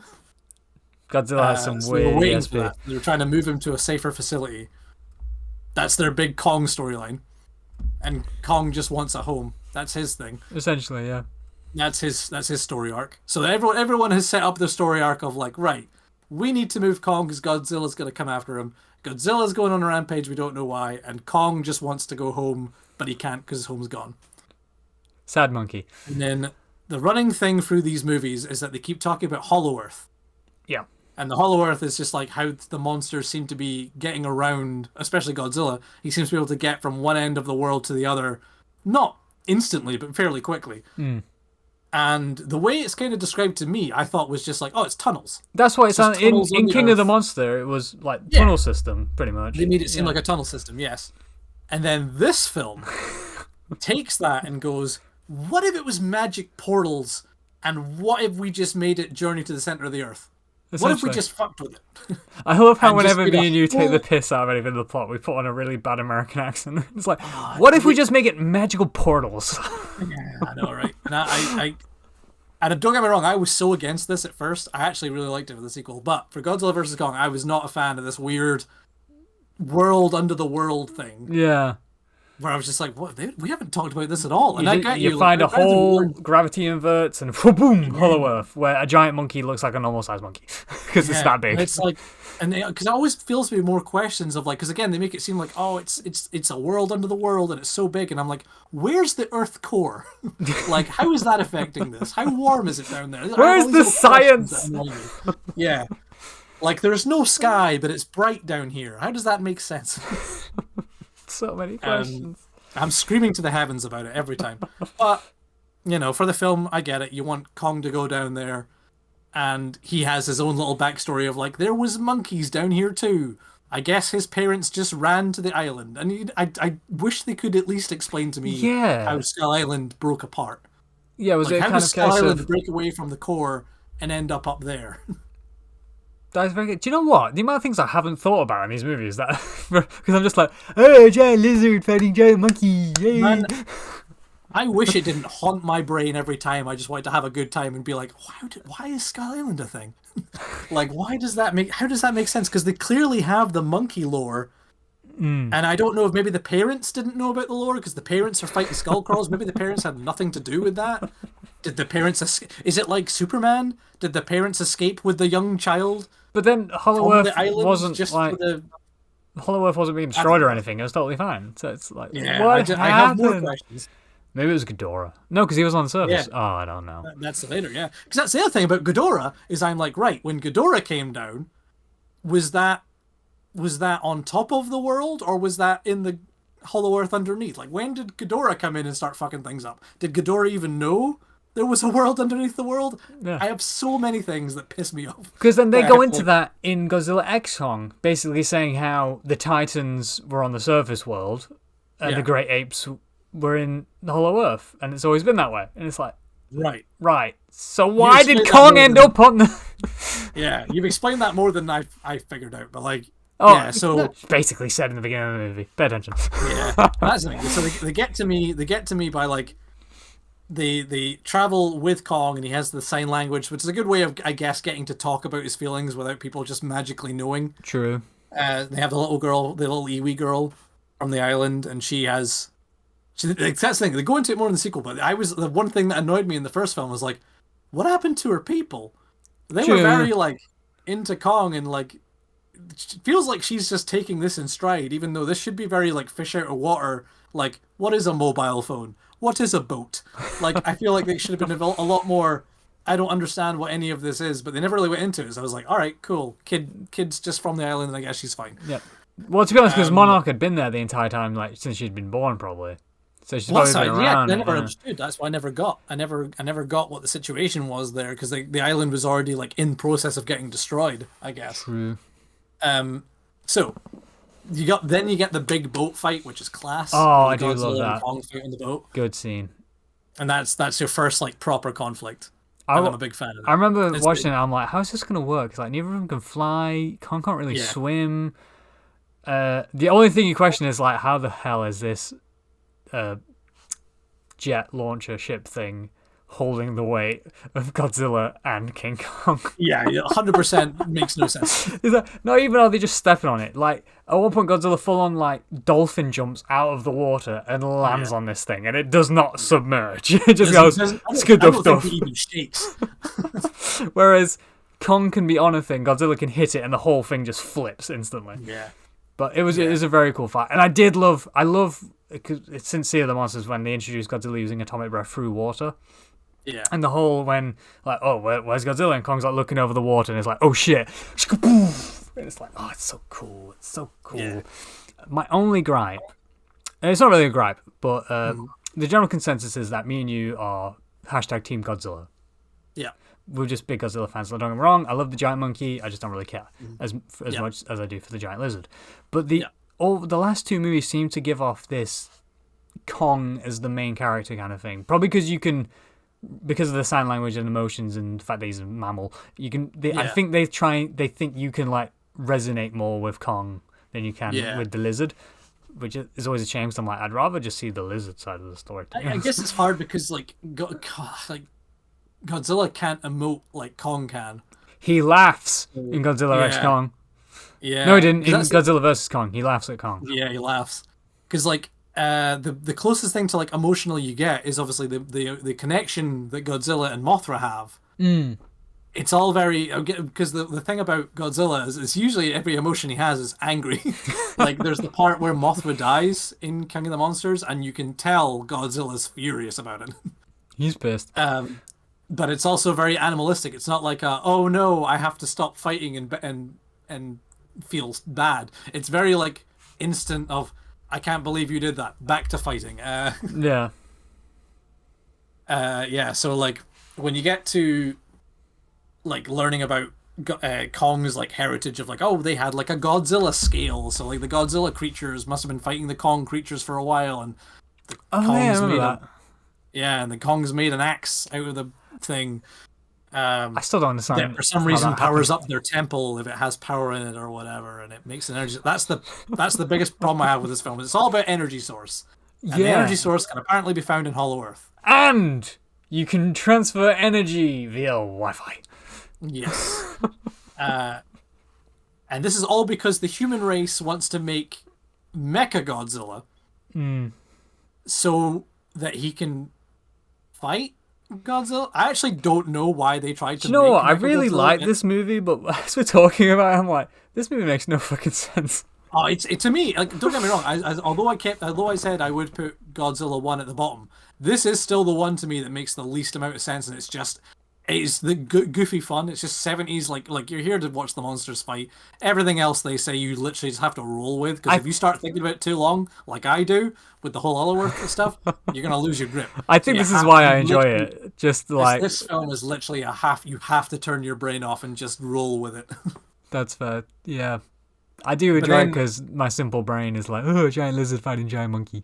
I mean, that's what you want. That's what I always wanted. But like then, so the Mecha Godzilla, they have a whole thing where there's this guy. He has a company. He has taken the Ghidorah head, or the one that survived King of the Monsters, and he's put it inside.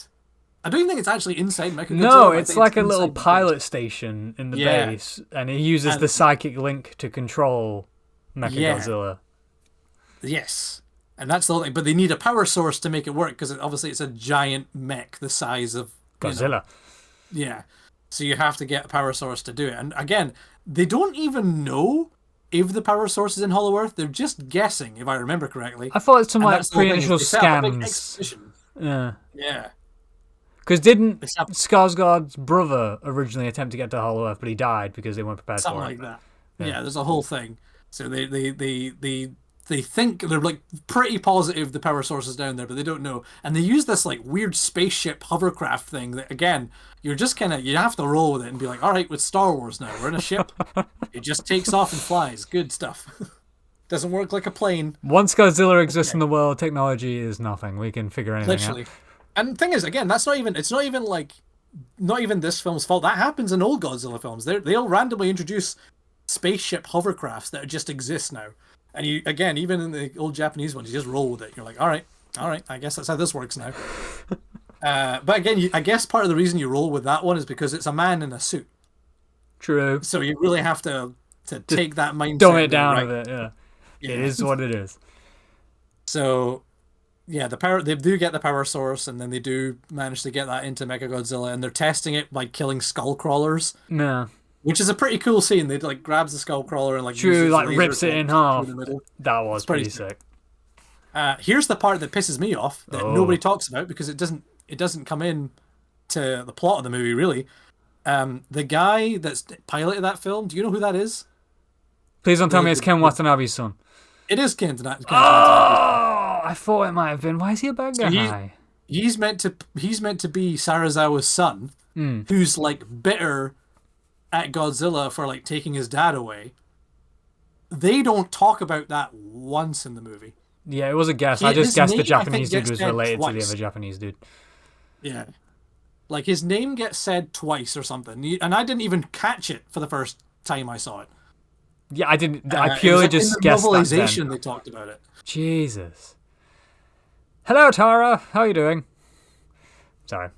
Hope you're all right. A deep dive into Godzilla. We've already started. Yeah, we are talking some serious Godzilla, and now I'm reflecting how much I actually like these movies. I'm gonna watch it again because, like, speaking about, are we done about the movie and moving on to the human characters yet? Actually, no, we did. No, we didn't. Sorry, Not in this one. We didn't really go into this one yet. because I like the introduction of the new guy who I can't remember the actor's name, but he plays Lemon in Bullet Train. Yes, and I really like his character and the whole Yes. podcast idea and the fact that he's just up to it. He's cool. The kid from Deadpool 2, I don't know why he's in this movie. He's just there. That's the thing, especially with the human characters. Every time, there's always someone that I'm like, that's cool, and everyone else I'm like, why are you here? Yeah, it's like, What are what you is here the for? point of your character? That kid from Deadpool 2 is only there to To make Millie Bobby Brown look good. Yeah, he's there to pour a drink on a machine. That's his thing. Oh yeah, that's what his they big did, moment. and that's how they stopped Godzilla. Yeah, so he Mechagodzilla. technically saves the day. Damn. That's all he's there for. But then anyone else could have done that. If anyone else just thought about it, they could have went, "Oh, I'll do it." True. There's literally no need for that character. Yeah, Millie Bobby Brown's character's there just for me to be like, right. I remember her King of the Monsters, and again in this film, I was like, she's fine. I don't need her though. Yeah, she's like not doing anything really important here. Yeah. She's just allowing us to follow the story. Yeah. Tara, I'm doing really well. I hope you're doing well too. Just doubling these conversations. That's all right. What was I gonna say about that movie? The Skarsgård dude, he was in it. He was interesting. I hate rich people and the corporations. I feel like it's an easy cop out for evil. Yeah, so it's I don't very really give a Lex shit. Luthor doing evil stuff for reasons that I don't understand. Exactly. It's like there's no point for this, but whatever. What did I like about Kong? I would have rather, deep down, it be a guy who's like, like those kind of big game hunters. I would have liked a Craven. I would have liked it to be a guy that just happens to own a lot of buildings and own these companies. They're like, you know what? I want Godzilla's head on my wall just cause. So I'm going to make a big old robot to fight him. That would make more I would sense. have taken that over whatever the fuck he was trying to do. True, yeah. I still my biggest crap is the fact that they could send energy wirelessly. Yeah. It's like what? It's like, oh, you get us a sample of that and send it. It's like, how? What? I'm like, oh, whatever. I think that's the point when I legitimately turned my brain off, and I was like, right, okay, I'm only accepting this because it means Mechagodzilla's going to wake up, and then we can have Godzilla fight Mechagodzilla. Yeah. But I do remember. Sorry, you first, me first. No, you go first. Okay. That was very selfish of me. Okay. What was I going to say? Fuck. The entire time they were fighting, because I went into this movie, Godzilla vs. Kong, and I'm like, Godzilla's better.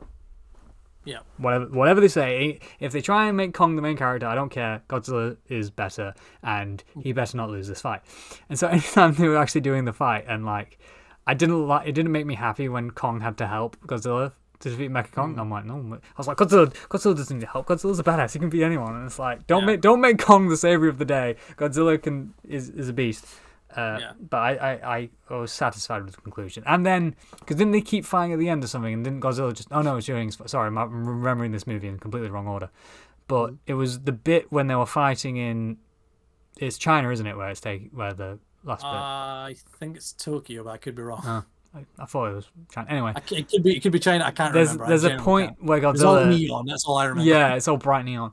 There's a point where Godzilla knocks Kong on his back and then literally just screams in his face. And it's like, just stay fucking down and leave me alone. And I'm like, that right there. Godzilla won. That's him saying, I won, back off, otherwise I will kill you. And then it was the Mecha Godzilla fight. And so in my mind, I'm like, Godzilla won. That's what matters. Well, like, before even that, Godzilla fucking puts a hole in from the top of whatever city that is into the core of the earth. And like, just summons Kong up there by picking a fight. Essentially. Because the whole thing is that Godzilla is picking up the signals from Ghidorah. Yeah. And it's throwing him to whack. That's why he's destroying all the things, because he keeps getting the signal that's from every little piece of Mechagodzilla, and he's picking up that call. Yeah, it's like every time they activate it, it gives off that like Ghidorah, I'm the alpha vibe, and Godzilla's like, right, we need to go fuck someone up. And it just so happens that Kong is always nearby, usually when they're doing that now. So he's so pissed at Kong for even being near it. Which is definitely the vibe in Godzilla X Kong. It's literally just a case of like, would you just fuck off? Yeah, genuinely. So yeah, as you say, they do have their other fight. I do quite like the way it goes because it's kind of like Godzilla wins the first round, but obviously they're in the water, so of course he would. True, he can swim. Godzilla kind of wins the second round, and then Godzilla kind of wins like a little bit of the third. Then they work together at the end. There was a second But like round? that's the thing that interested me is that like the reason I wasn't like, 'cause I'm a big Godzilla fan. Obviously, I want Godzilla to win. The only reason I was like Kong can win in theory is because Opposable Kong can thumbs. hold weapons. Yeah, he can like hold things. He can, Kong can actually pick up a building and throw it at you. Godzilla could maybe tail whip you or something.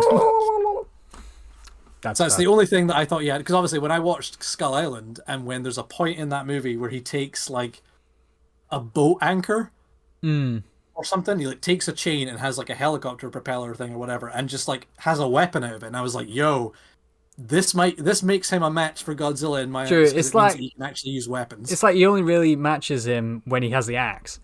Exactly. Because he uses it as a shield, basically, and can hit hard. And it's like, oh, you got to use Godzilla to kill Godzilla. Who does that mean? It's the better monster. I'm just saying. Yeah. Does that bring us to the latest movie? It does indeed. So, oh boy, it's taken us a while. But oh boy, yeah. It took us a while to get there, but we're going to talk a lot about the newest one. Heads up, anybody. If you haven't seen Godzilla X Kong: The New Empire, stop watching now. Thank you very much for joining. If you don't care about spoilers, continue watching. All right. So, how did you feel about this film in particular? I really enjoyed it. Did you see it in a bigger? Did you see no, I wanted to. I saw it in a normal either. cinema. Oh, okay. I imagine it would have been cool. That's fair. Here's my only gripe with IMAX movies, because I've noticed this on Disney Plus, because some movies you can watch in like IMAX quality. Yeah. And then when movies are filmed in IMAX, they don't film the entire movie in IMAX, which just confuses me. Because I hate watching a movie and then like the picture just keeps shifting from like a line to four, a line to four. It's like, pick one. Do you know what the worst one is for it? Transformers. The last okay. Age of Extinction, I remember, because I was watching it on TV. I didn't watch all of it, it was just on. I think I was in a hotel and it was on, so I was like, fuck it, I'll watch this. And I was watching it and I'm like, the amount of times the ratio shifted in like one scene, I'm like, what the absolute hell? This is so distracting. And it probably isn't to everyone else, but it was really bothering me because there's like black bar, no black bar, black bar, no black bar. And I'm like, ugh. And it's pretty much a case of whenever there was a Transformer on screen, it was like full screen because it was all CGI. Yeah. And then anytime an actor was on screen, it was like black bar because of filming. And I'm like, whatever. Just weird. Yeah. So I'm kind of grateful I didn't see it in IMAX, but I know it would have looked really good at IMAX. I almost saw it in 3D. I was like, nah, 3D's overrated. Oh, okay. Yeah, no, I don't think we even get a choice of 3D anymore over here. Nothing came up. Not that I would have. I prefer watching it in 2D. Yeah. 3D's a terrible gimmick. But no, overall, I really enjoyed it. I'm suddenly forgetting everything about it. Oh, I think this was my favorite cast of humans. Yeah. I really enjoyed it. Though I mean, there was a lot of humans I just didn't give a shit about, but the main ones I enjoyed. I enjoyed how there was only one lot of humans. Mm-hmm. Yeah. Because in a lot of them, it's like, right, we have this group of 5 doing this, we have this group of 3 doing this, whereas this is like, right, this is our main group, there's about 4 of them. They're the only humans we're really keeping track of. There are some others that keep popping up every now and then just to tell you what's happening elsewhere, but we're not actually following what they're doing. These are the ones we're following. However, it does also mean like Godzilla's the main titan. Not Godzilla, Kong is the main thing that we're following. And I'm like, I want to see the lizard. That's the thing. So this film actually made me care about Kong more than any other film did. I was actually excited to watch Kong stuff after this because I got really into it. I will admit, I did in this film. Yeah, I was a big fan of like, because again, Godzilla probably has the least amount of screen time, but every time he was used, I was like, yo, that's sick. That is fair. Every time he was on screen, I'm like, yeah, Godzilla. And like you said, I cared a lot more for Kong in this movie after watching it. I was like, I very much enjoyed his God of War arc. Yeah, where he just became Kratos with Atreus for about an hour. Yeah. Because like I appreciate the fact that they did what everyone kept saying they wanted them to do. It was just sometimes just scenes of like no humans, and just monkeys communicating together. But like you can get the gist. Here's my question for you because this is interesting. I have a different reaction to this. Right. You know the monkey that gets pushed into the lava. Well, The, is the it? one Do that you was mean like, the one that he was fighting and then he threw him over, but then he saved him and then pulled him up, and then he went to him again, so he just Spartan kicked him off the edge and was like, "Fuck you." yeah, the one that Scar King killed. Oh, oh yeah. Was that when like Scar King first appeared and he was like, "Right, Yeah. yo, who's been a dick? You okay? Fuck you." Yeah. Oh yeah. What did you imagine the relation was with that monkey? Oh, are we expecting that it was his dad or something? Well, I don't know. It's never been revealed, but I just because there's no dialogue. True. It was expected. Everyone- like I assumed it everyone was I've like talked to has had a adoptive different uncle. thing. It was the kind of vibe I got. It was like, oh, this was just you got Dave that was like looking out for the kid, and he's just like, oh no, don't touch the kid, don't touch the kid, and then it's like, oh, well, I'll touch you then, bye bye. Yeah. So that nobody clipped that. That sounded weird. So that's the kind of vibe I got, which is like, like adoptive uncle character. Okay. Yeah. You? See, again, that's interesting. 'Cause everyone I ask has a different answer, and that's what I love about not having dialogue, is you can kind of imprint whatever you want. So I thought like grandfather or grandmother. Like I thought grandparent. That's how Alright. I took it. I don't know why. That's just what I had. There was people on Twitter that was saying it was his mother. There was some people saying it was a father. There was some people saying like, oh, it's not even a relation. It's just a person who was looking out for them. And it's what I love about it is you can just make up whatever you want. It It's doesn't like, matter. and any of it could be right. Yeah, and just because like you're seeing the distraught kid and you're like, oh, bro. And I think the reason I thought grandparent is because I'm a sucker. I am a sucker for like old people in movies who get like beat up, or anyone who's your, and the grandparent is the guardian of the main character in the film. Yeah. And anything happens to them, that's what gets me. Like the movie Coco. You ever seen Coco? The Disney No, movie I have Coco? heard about it though. Yeah, there's like an old woman in that one that has like a little scene that breaks me every time. I'm just a sucker for grandparents. I can resonate So I with just that. in It's my like- head, that monkey died, and I was like, that motherfucker killed his grandfather. Get him, Suko. I didn't make that Yeah. connection, but I could see where you were coming from. It's just interesting because I love asking people that question because it's always different and it doesn't matter, and I just think it's great. Yeah, that's fair. So I'll give you that. That's fair. But yeah, I was kind of jumping around the place. But like, yeah, so in that film, it's right off the bat when you're talking about Godzilla. They talk about how Godzilla's like, he's on our side. He is looking out for us. And you see him fighting That big giant crab. spider crab thing Everything, in yeah. Italy, yeah. It's great. That was It weird. does have a name. I can't remember though. Scylla or something. I think it's called. And it has like one of my favorite little moments is because like Godzilla properly like jumps on him and then stabs him with his own tentacle and then blows him up. Just a little I bit just think that's extra. It's like my only. I don't know if this is a gripe, and it can't really be a gripe because it's kind of a positive. But it's a case of Godzilla is just that good that all of his fight scenes don't last long. That's it. Because it's So like, I think oh, that's- Godzilla's fighting a thing, boom, boom, done, and you're like, I mean, that was I badass, think but that's the thing. I like to think the fights were going on a lot longer. We just didn't see them. That yeah, we long. just see the back end of them. Yeah. I really, really enjoyed Godzilla just being a big cat and being like, right, this is my bed now. I'm gonna take a nap. Yeah. And then you come back to it at the end of the movie. Well, that's something sense because, like in King of the Monsters, he had a temple. He had a temple he would sleep in. That was his base, and he would suck up yeah. the radiation from Earth's core. But that's gone now. So They I nuked was it. always like, "Where's he staying now?" And now it's kind of funny that I like the idea that he just sleeps there. I know in the Monarch show, they show him sleeping in like the desert. He just kind Yeah. of sleeps wherever. It's like like- he'll it's just like, go somewhere and just flop down. I'm a nap. I love it. I just love that he just curls up and conveniently fits in the Roman Colosseum, and he's like, "This is where I go sleep." know. And it's the way that after the I can only whole imagine if you were a tourist and you were just like, well, I want to go to the Roman Colosseum. Godzilla's there. I want to see him sleep. and hope he doesn't wake up. I just love Because that. if he does, he will not care if I'm there or not. Yeah, he will step on me to get out of it. But it's like just the idea of that the whole movie takes place, and then this like huge fight in where was it? Right at the end, the big fight where Big Jesus is. Oh, Rio. Rio, yeah, and he just at the end he's like, "Do you know what? And now I'm going to walk from Rio to Italy and take a nap." Yeah. in my Someone bed. calculated. I need to see if I can find it and show you. I might send it to you privately, but like there was someone calculated on Twitter, like how far he went, because obviously he fights Kong in Egypt, and he was in Rio at first or whatever. So he got in the water and traveled, and it was like the equivalent of like, I don't know, like for 3 days for a normal person, but he traveled that in 10 minutes all the way, because in my head I thought they were right next to each other. You know, he like dives into the water after Yeah, Kong he comes out dives and off the hits him. thing, and then Yeah. In my suddenly he's head, just I'm like, thinking, oh, they're not far away. But he was like apparently the equivalent of like, maybe 10 minutes for him away, and just madly went from one end to the other and just properly charged at Kong. It's so I funny. remember you loved that scene before the movie even came out. I was waiting for that scene the whole movie, and me and my friend were laughing the whole time. And what makes it even funnier, and this is the thing that happens during the little fight, I made a joke. After that little scene came out and they showed that, I was saying to my friend, yo, I want Godzilla to properly just do a wrestling move on Kong. Just do like a power bomb or something, and that'll be me made. And then literally in that movie, he gets him in a chokehold and properly power Oh slams him. yeah, he throws him into I the was pyramid, doesn't he? applauding. I was like the only one in the cinema properly like, they've done it. This is a masterwork. They've done it. Oh, I'm trying to remember all the different comments I had when I watched it. I did like the fact that during the fight when they disrupted gravity for a quick minute, Yeah. that all the monkeys were like, "What the fuck's going on?" And then Godzilla was like the most majestic thing that he was just like, "And now I'll hit this, and I'll bounce this way, and fuck you, and I'll go over this way, and fuck you."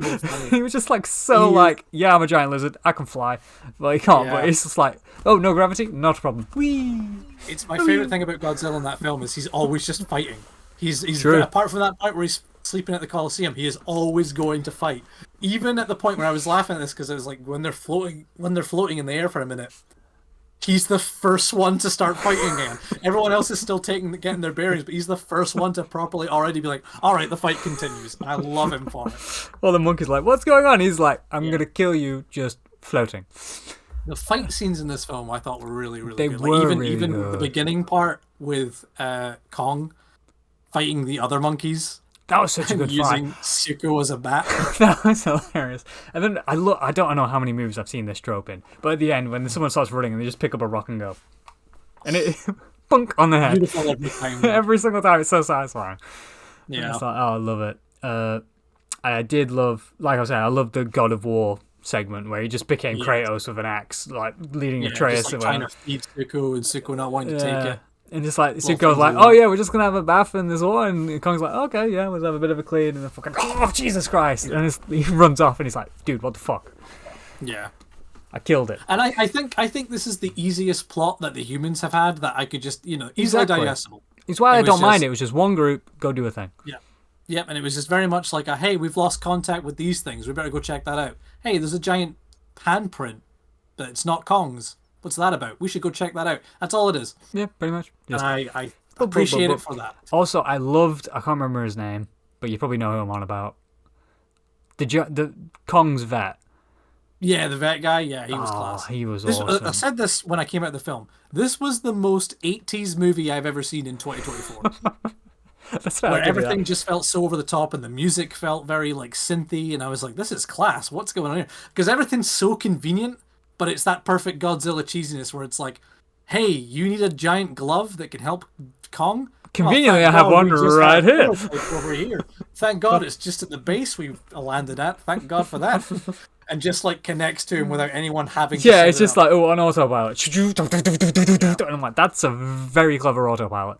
And that's what you want. That's what you want from these films where it's like this is the kind of it's not so ridiculous that like Godzilla versus Kong has where it's like, all right, magic portals, planet under a planet thing. This is very like, look, it's a glove. I'm gonna press a button. It's gonna attach, and there you go. Bada bing.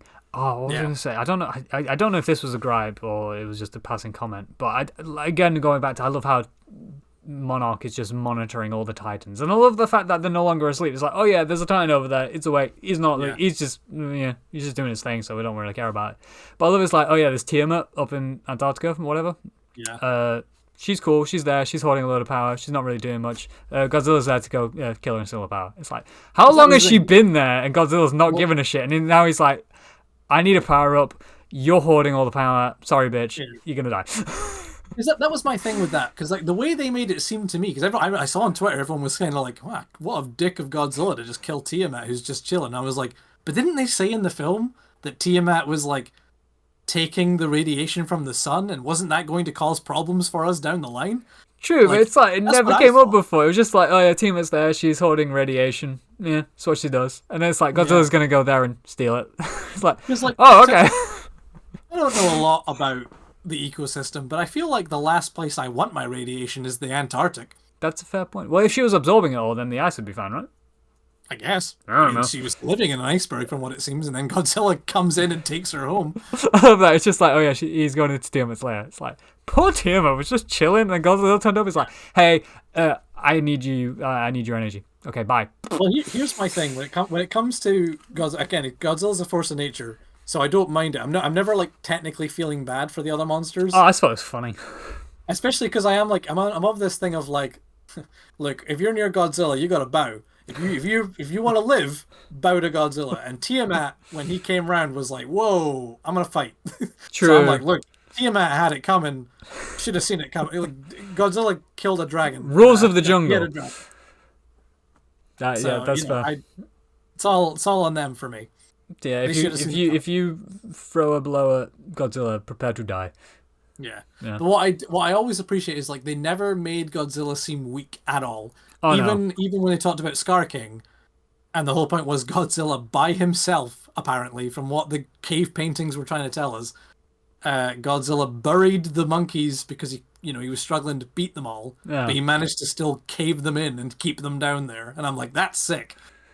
Like I do, yeah. It's literally just it's like I remember. I don't know if I read something. It's like the point where I knew that they weren't going to be a problem is when they said, "Oh yeah, Godzilla has already defeated him once." It's just now he's got Shimu. So, well, that's it. Because he's like that's what Godzilla's preparing for. He's like killing all these monsters, getting all the radiation, hoarding it all, just so that he's ready for like World War III with the Titans when they come up. Because he could feel it. He could feel it coming. He was getting ready for it. And I thought do appreciate Shimu was going to be a lot bigger and more threatening. Yeah. And that was my thing. I really thought Shimu was gonna when Shimu got released, like when they destroyed the little crystal that Scar King was using. Yeah. I really thought that Shimu was gonna be the big problem. They were all gonna have to work together, but nope. Shimu's just like, it's like but then it really shows that Scar King is shit. Without his whip and without control over Shimu, he was just wiped. Yeah, I actually really loved Scar King in general. Like, I loved his characteristics. I loved that they made him different. He had like a personality that like, fucked up. He kept on like leaning in, like doing like a weird pose. Kind of the best way I could describe it is he had like a Bill Skarsgård like vibe about him. I was like, oh, this guy feels like he could play it. That's fair. I'll give I did enjoy his character, and I love Kong comes in, and this dude's like, "Oh, who the fuck are you? Oh, you're in my area?" And then he just like laughs in his face. It's like, "Yeah, fuck you." And Kong's just like, "What? Like, what are you doing? What's going on right now?" I love the first monkey that Kong like interacts with, who's like yelling in his face, and he knocks him down with one punch. Yeah, that's so good. Geoff, shut up. Yeah, I love those situations because I love it also shows that Kong has not been like lazying about. He's been working out clearly because all these monkeys are like decrepit and kind of like, and then Kong's just there like, ooh. Yeah, it's like this guy's a monkey. It is literally my second favorite MonsterVerse film. I think this one was so good, it's so well done. I definitely want to watch it a few more times.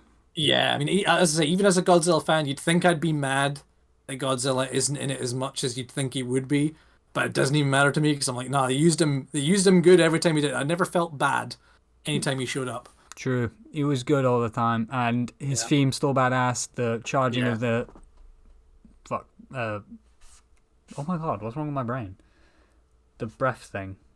Oh, the atomic breath. Atomic breath. That charging up still happens. It's had the same sound. It just was pink. That's fine by me. Yeah. We don't know that they've still never confirmed if that's going to stick around or not. They kind of hint that it could change. Well, yeah, because his appearance changed as well. Like his tail got some more prongs on it, didn't it? And he may have got slightly bigger, and his spikes changed. Yeah, so it might be that's just his new look. See, this is my problem. I actually really like the look, so I don't mind it sticking around. I think it looks cool. I do know that the director did say that it might, it can change in theory. So he might look the same, but he might go back to blue. What was I going to say? Yeah, because I remember. Because I have this problem whenever I see a movie that I'm like, okay, so this might have a sequel. I always have to see when I'm sat in the cinema, does this movie have a post-credit scene? So I don't worry about waiting. And it didn't, unless Google was wrong. No, I didn't. Which makes me think, I'm like, are they gonna make another one? It's like I don't know the lore. Is there more stuff they could touch on to make more Godzilla Kong stuff? So so we don't know yet. Mecha Ghidorah. It was all depending on how much money this movie did, and this movie has made bank. Nice. I did not know This is that. the problem I have with the MonsterVerse films in terms of money. So Godzilla 1 did a lot of money, good stuff. Kong Skull Island did an adequate amount of money, superb. They'd already started making Godzilla 2, so it didn't matter. Godzilla 2 did not make as much money as they wanted. Oh dear. Which is a shame because it's they really were like, good. Which is a shame because again, it's the best one, and they were like, "Oh, we better stop making that." But hey, we've got Godzilla versus Kong coming out, and that came out during the pandemic, so I didn't see that one at the cinema. Oh, I got saw that. I bought that on Amazon Yeah, Premiere or whatever. on the Premier thing. I did the same. So, they made money on that, and they were like, "Yo, people really love Godzilla versus Kong. That's what we should be doing, making more of them." So they made Godzilla X Kong, and then I remember when I first heard that, I was like, "Why are we jumping into another one? Like, why can't we have another Godzilla film or something first?" And now I actually don't regret it because I actually think it worked really well for them.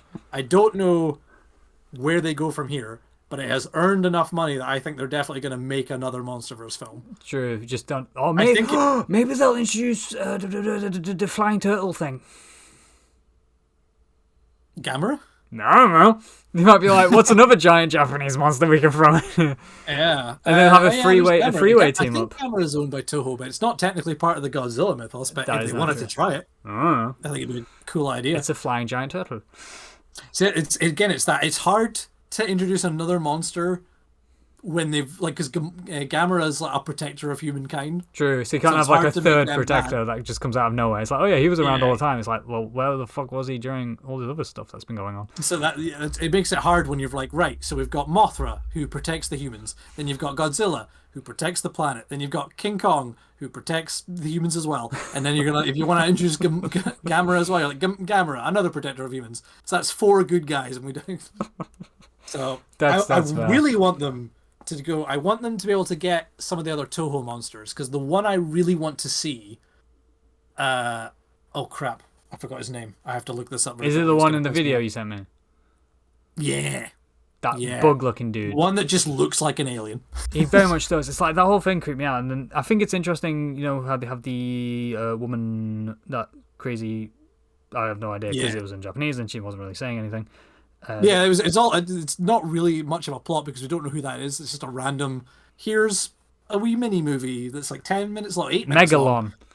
Yeah, Megalon. That's the one. I want to see him fight that. That would be cool. Yeah, I hope they manage to get more Toho monsters. I actually don't mind them if they want to make more. What I'd actually prefer if they're gonna do another Godzilla and Kong movie, I want them to make up their own monster, but I want them to have another Toho monster as well. Yeah. Like this one had Scar King and Shimu. Shimu isn't from Toho. That's just another fair. one they made up. So I would rather they make up a new one of whatever they can make whatever they want to make. Yeah. But please, have another one in there that I can go, oh, I know him, or them. That's I'd agree with that. I wouldn't recognize it, but I'd enjoy it. But Yeah. I need to. I can't. I totally sucks. I saw a TikTok that was really funny. I was going to send it to you, and I totally forgot. But it's essentially it's just a list of the posters from the Godzilla movies. You know when people overdub them, and it's like basically what the studio was. It's like, okay, guys, listen me out. I have a great idea for a movie. What? Giant lizard, and they're all like, oh my god, that's amazing. We should do that. And it's like, okay. Next movie idea. It's like, what is that? Giant monkey. And they're like, oh my god, that's phenomenal. And it's like, but wait, it gets better. Next movie after that. Giant lizard fights giant monkey. And they're like, oh. And it's like, okay. Giant lizard and giant monkey fight another giant monkey and another giant lizard. Oh! And it just cuts to the critic reviews and viewer reviews, saying it's amazing. And I'm like, this is me. I love it. I am glad people are liking this film. I was so scared that this one wasn't going to do as well, and I was like, this might be the end. But no, it's made a lot of money. It was really good. Yeah, and I really enjoyed it. So I'm hoping they do more. And I'm hoping, I'm not mad if they do another one. I know the director has said if he was to come back, he would like to do the Godzilla treatment that he did with Kong there. Well, do like a focusing, because it was very Godzilla, it was very Kong focused in that movie, where he would like to do the next one to be very more Godzilla focused. That'd be cool. And I don't know how they would do it, I wouldn't be mad if they just did the same storyline they did with Kong, but with Godzilla. Because obviously in Well, like a lore, little baby in the old lizard. Japanese things, there's mini Godzilla, Oh who's Jesus. like Godzilla's son. Sometimes it's not even Godzilla's son. Sometimes it's just another species of Godzilla that he just adopts. So I wouldn't be mad if they were just like, we're doing the exact same plot, but Godzilla instead. Yeah. I wouldn't even hate it. I'd watch it. I'd probably enjoy it. I can't complain. Yeah. But yeah, if they do that, I hope it's a little bit more Godzilla centric. True. It's just one of those things, like you're saying, he can't emote the same, can he? And it's like, you That's don't, it. and humans can't exactly follow Godzilla the same way, and he doesn't do Hollow Earth. Yeah. But, people have paid a lot of money to figure these things out. So, Yeah. I was surprised at the Mothra reveal though, because they kept that quiet. true, yeah. It's like, We've had toys for Godzilla X Kong now for a while, so I knew what Shimu looked like, even though in the trailers they never showed Shimu. true, yeah. I was like, all right, this is the hidden monster that you keep talking about. But then finally, when we saw the film and Mothra's there, and I was like, yo, they talked about Mothra? Mothra died in King of the Monsters. They're finally going to bring her back, because the whole thing in Mothra is the Mothra can regenerate. Usually, okay. Mothra usually dies in most films and then comes back. Because she's a giant moth. Yeah. But this one, they don't even really explain it. They don't even really talk about her death. Yeah, they were just like, oh yes, apparently this chosen protector can summon Mothra. And it's like, it wasn't even like, oh, the egg appeared. It was just like, kapoof, Mothra said, and you're like, here we go. where from? Okay. Yeah, I'm all about that. I didn't even care. I was like, right, Mothra's back. I'm here. I love Mothra. I did love the whole Kong's like, dude, like, I need your help. And then Mothra just appears. He's like, chill out, man. This is the real fight. And he's like, oh, okay. See, it's very funny because it very much feels like Batman v Superman, where they're fighting each other, and then Lois Lane comes in being like, wait, hold on. Before His you mum's kill name's each other. Martha. I need someone to overdub that scene. Yeah. It's just like Godzilla like pounding Kong, like, why'd you say that name? Mothra appears like, it's his mother's name. Someone, I remember this is before the movie even came out. I remember someone did like a fan drawing. I'm sure I can find it somewhere. And someone had like Kong getting like chokeholded, and he's like, "You're letting them kill Mothra." And it's him being like, "Why did you say that name?" Oh, I love it. Good. Yeah, so I was a big fan of Mothra. I remember there was rumors that Rodan was going to be in this film, so I was waiting the whole time to see Rodan You again. really like the big fiery pterodactyl, don't you? So I love Rodan because Rodan is definitely, like, especially after King of the Monsters, Rodan is just the Starscream of these films. He just like buckles under whoever's in charge and is just like a slave. Like, he's such a Starscream. He would 100% stab Godzilla in the back if he could, but he knows he can't, so he just has to live with it. There's always one. Yeah, I hope that he comes back, even if it's just a wee cameo next time. But yeah, I don't know how the rights work for Toho Monsters, because I don't know if they were allowed to use a Toho monster for this film. Apart from obviously Godzilla. Yeah. And Mothra, apparently. So who knows? I don't. Hopefully they'll sort that out more, and we'll maybe hopefully get a villain in the next film if they do another film. Which I hope they do. I don't really care what it's about. I'll watch it. If Kong's not in it, no worries. If Godzilla's not in it, I'll still watch it, but I'll be less happy about it. Yeah. But I'm down. I'm down for more monsters. I like my giant monsters fighting things. If you want to make a Pacific Rim-esque one with Godzilla, I am down. Yeah. Don't make it just Mechagodzilla though. Make it like Pacific That's Rim. it. Like that, I totally forgot about that. Yeah, like my whole dream of getting them to fight Pacific Rim never happened to this day. But to my knowledge, they're owned by the same company, so they could. That Pacific. I haven't seen the second one, but that first movie. Whew, Yeah, the second one isn't great. yeah, I won't rush them. I haven't watched it either, but I've heard nothing but bad things. That's true. But the first one was great. What a First one is cast. class. But I guess it's hard Also, because the first one, an amazing theme. yeah, The that's true. soundtrack to Pacific Rim is sick. Yeah, And it suddenly is not in my brain, but I remember it. It's pretty awesome. yeah. Oh well, I guess that'll wrap it up for our. I suppose Godzilla talk. so. I mean, I don't think we took a breath, to be honest. That flowed very, very fast. I literally went through. Basically, I don't know why this ended up just being me describing the plot of films that people probably already saw. Yeah, but then we talked about it, so That's true. That's how you do a movie review, right? Yeah, we had to remind people and then talk about it. I love how all the other movies we basically went, so this is what happens in this movie. And then we got to Godzilla X Kong and we were like, oh, this bit was cool, this bit was cool, this bit was cool. It's like, True, I guess in some way I still didn't want to spoil it, even though we were kind of spoiling it. True. It's like, I was like, I still fun. want to leave people enough that they can go back and actually watch the film. Exactly, and it'll be fine. But no, Yeah. I think that was very, I was excited for that, and I enjoyed that conversation. Yeah. Thank you, Stephen, for being Don't know the what lead we're on gonna do all for that the next good episode. Me neither. I was so invested in Godzilla, I haven't even thought. There's so many options, though. I'm constantly thinking of ideas. Yeah. What's the date for our next one? Let me look at the Uh, calendar. 25th. I'm fairly certain nothing of interesting is happening between this time and there. That being said, I am going back home to visit the family next week. I'm in Blackpool, so I'm going to be checking out the Backlot Cinema in Blackpool, there you go. which I've talked about in the last 2 podcasts. Probably about this time next week, actually. I'll be there. Don't know what I'm watching, but I'm going to check it out. Well, you should be watching Monkey Man. See, if I was just going by myself, I would. But I'm going with my girlfriend, and I think I'm meeting my sister and her family. So Superb. probably not. But no, I have several suggestions. I'm sure we'll come up with something great and interesting, and hopefully people tune in to add their opinions too on whatever that might be. Absolutely. Winner. So thank you very much, Stephen, for all this amazing Godzilla talk. I always look forward to chatting with you. No problem, man. I love talking about Godzilla. Who doesn't? Boring people. And on that note, we will thank you all. I love it. It actually looks really detailed as well. It's actually very not detailed. Oh, okay. It's probably just the camera. I obviously we started selling these at work, and I remember when we first got these in, we had these for months before the film came out, and I was like, "Wow, these look fucking terrible." And then I saw the film, and I bought all of them. Wait, They were like $8.99 toys, so I was like, I got like a Shimu here. Nice. I got a little Scar King. To be honest, now that I'm looking at them in detail, they are from a forward perspective, they are a bit shite. Yeah. They're not great, but hey, for $8.99, Yeah, who's complaining? oh, one little thing I could add to that though. They've been doing I don't What? know mini comics. Oh my god, I want it. Yeah, so this is like it's almost finished. This is like the second last issue. But they've been doing a Justice League versus Godzilla versus Kong. And I believe they were meant to be doing it to build up to the new film, but classic comic books things got delayed, so it's now kind of the movie's out. I suddenly And they're still doing really that. want to read these comic books. Yeah, I mean, I'd probably wait for the graphics so you can just read it all at once, but I'll they do are just class, that. and I love. this You is let the me cover know when that it's we got. available. Yeah, this is a new cover that I got, and I love seeing a picture of Superman and Godzilla in the same bit. That's cool. I'm down for that. And plot wise, it's interesting because, like, obviously, in a world where Godzilla has to keep the balance, he's been transported into a world of superheroes. So clearly that throws him off balance. So he's raging.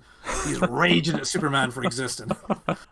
Well, I need to read this comic. Let me know when it's all done and release as one. Yeah, it's got one more issue left, which I think comes out the end of this month. I think maybe beginning of next month. Nice. That is in my that'll be mind over. my next 7 comic issues. book. My Yeah. next comic book endeavor is the Justice League versus Godzilla. I love a good crossover. Yeah. So amazing. Thank you all for listening, as always, and watching, and the subscribers, like two subscriptions in this episode. That's great. I love you people. Thank you for that. People are awesome. Some of the time. Haha. Anywho, as always, you guys are amazing, and can't wait till the next episode. We will see you then. Probably. See you later. Bye-bye.